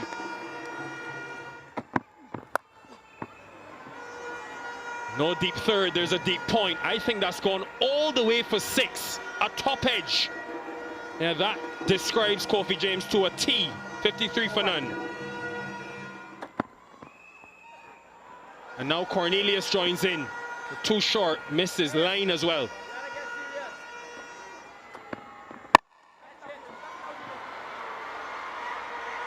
Something for this crowd and the Legions to finally celebrate. And could that be the start of a comeback? Wasn't a full delivery. Inviting the batter to go with the horizontal bat stroke, yep. That's more like the length you are required to bowl on this surface as a seamer. So the change works, the breakthrough comes. Will this open the floodgates for more wickets for the Legions? Cornelius back to the pavilion for 11, 57 for 1.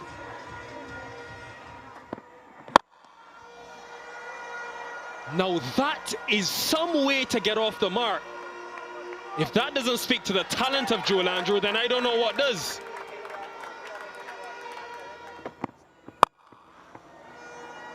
No words can describe that.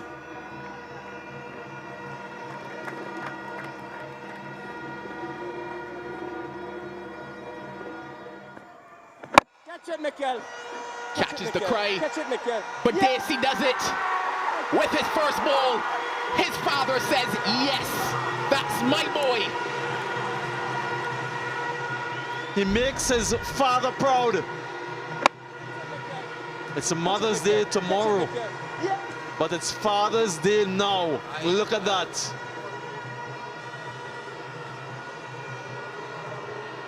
Striking with his very first delivery, perhaps ill-advised from Joel Andrew. 71 for 2. But Dacey does it again. That is now 2. A double wicket strike for the leg spinner, just like Micah McKenzie. On target, wicket to wicket. It has been his modus operandi. And Louis' stay is brief. 76 for 3. 1. He will raise his bat again. Back-to-back 50s for Kofi James. Can he take his side home? 84 for 3. Catch it, catch it. Gore will be here no more. The crowd are on their feet again. Hitting against the angle, Karima Gore. And only manages to find Kamil Puran. Success with the ball for Jed Gooley. 10 gone, 89 for 4.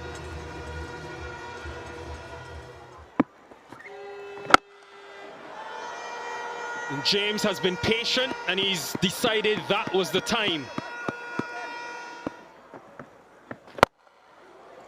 Another full delivery and more aggression, but not enough. The tallest man on the field plucks it out of the air.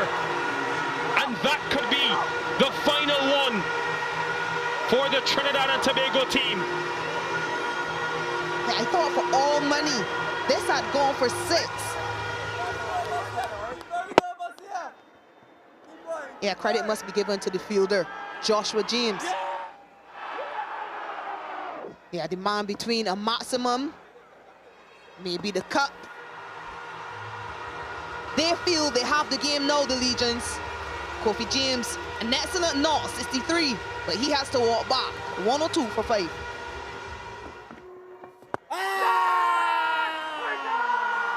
Gooley again. He does it with bat, he does it with ball. And he's doing it for his home fans and this crowd tonight. 3rd wicket for Jed Gooley. Didn't contribute with the bat today, but he seems to have a golden arm.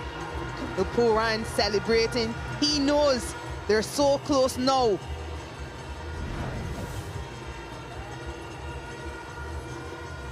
No power from Hayes tonight. He walks back for 4. 115 for 6. Got a mitt to it. Joshua Da Silva, a right hand, but he's parried it into the boundary.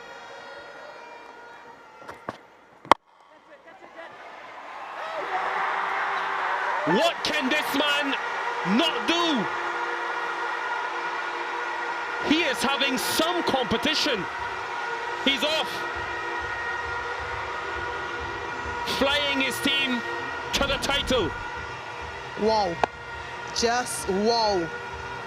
Superman Gooley makes it look easier than it really is to take that with 2 hands.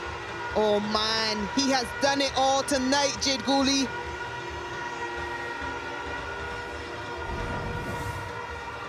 Flying his team all the way to the championship. The Pisa walks back for a runner ball. 11, 1, 2, 3 for 7.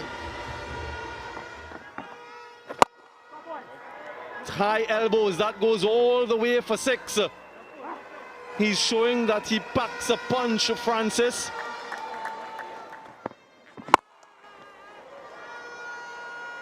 Yeah, that should go for 4. Powerfully drilled.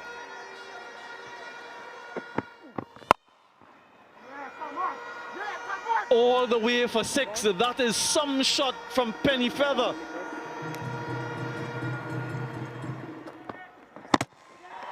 Played on. Good length from Mackenzie Clark. Not much you can do with that. And it's good night for Penny Feather. And therein lies the battle between bowler and batter. Bowler on this occasion executing properly. More dominance by the Legions. Another wicket falls for the Thunder. 156 for 8. Wicket. Yuan Lane gets his first wicket of the night. Celebrations have started. Yeah, and he finds some redemption. Yuan Lane. Not the best effort from him with the ball. He struggled to maintain his control. But he finds a wicket with a short delivery in the form of Elroy Francis. He tried for his 23 from 24, but it wasn't good enough. 160 for 9. That's it. From dominance to destiny. The Legions reign supreme in Caribbean's most newest cricket format. They now stand alone at the summit of Caribbean cricket. What a moment for these young men. One that will be indelibly etched for a long, long time. They've written their name in history. They deserve all of the credit, all of the commendations. Unbridled joy, pure emotions from them and their fans. The Trinidad Tobago Legions, they got a healthy 181 for 5 on the back of Camel Puran's breathtaking 73 from 44. The Leeward Islands Thunder, well, they were restricted to 164 for 9. Gooley taking up 3 wickets, as well as Mackenzie Clark. A win for the Legions by 17 runs, and history for them. What a fun tournament it's been, full of entertainment. This is the best team, the champions of the West Indies Breakout League.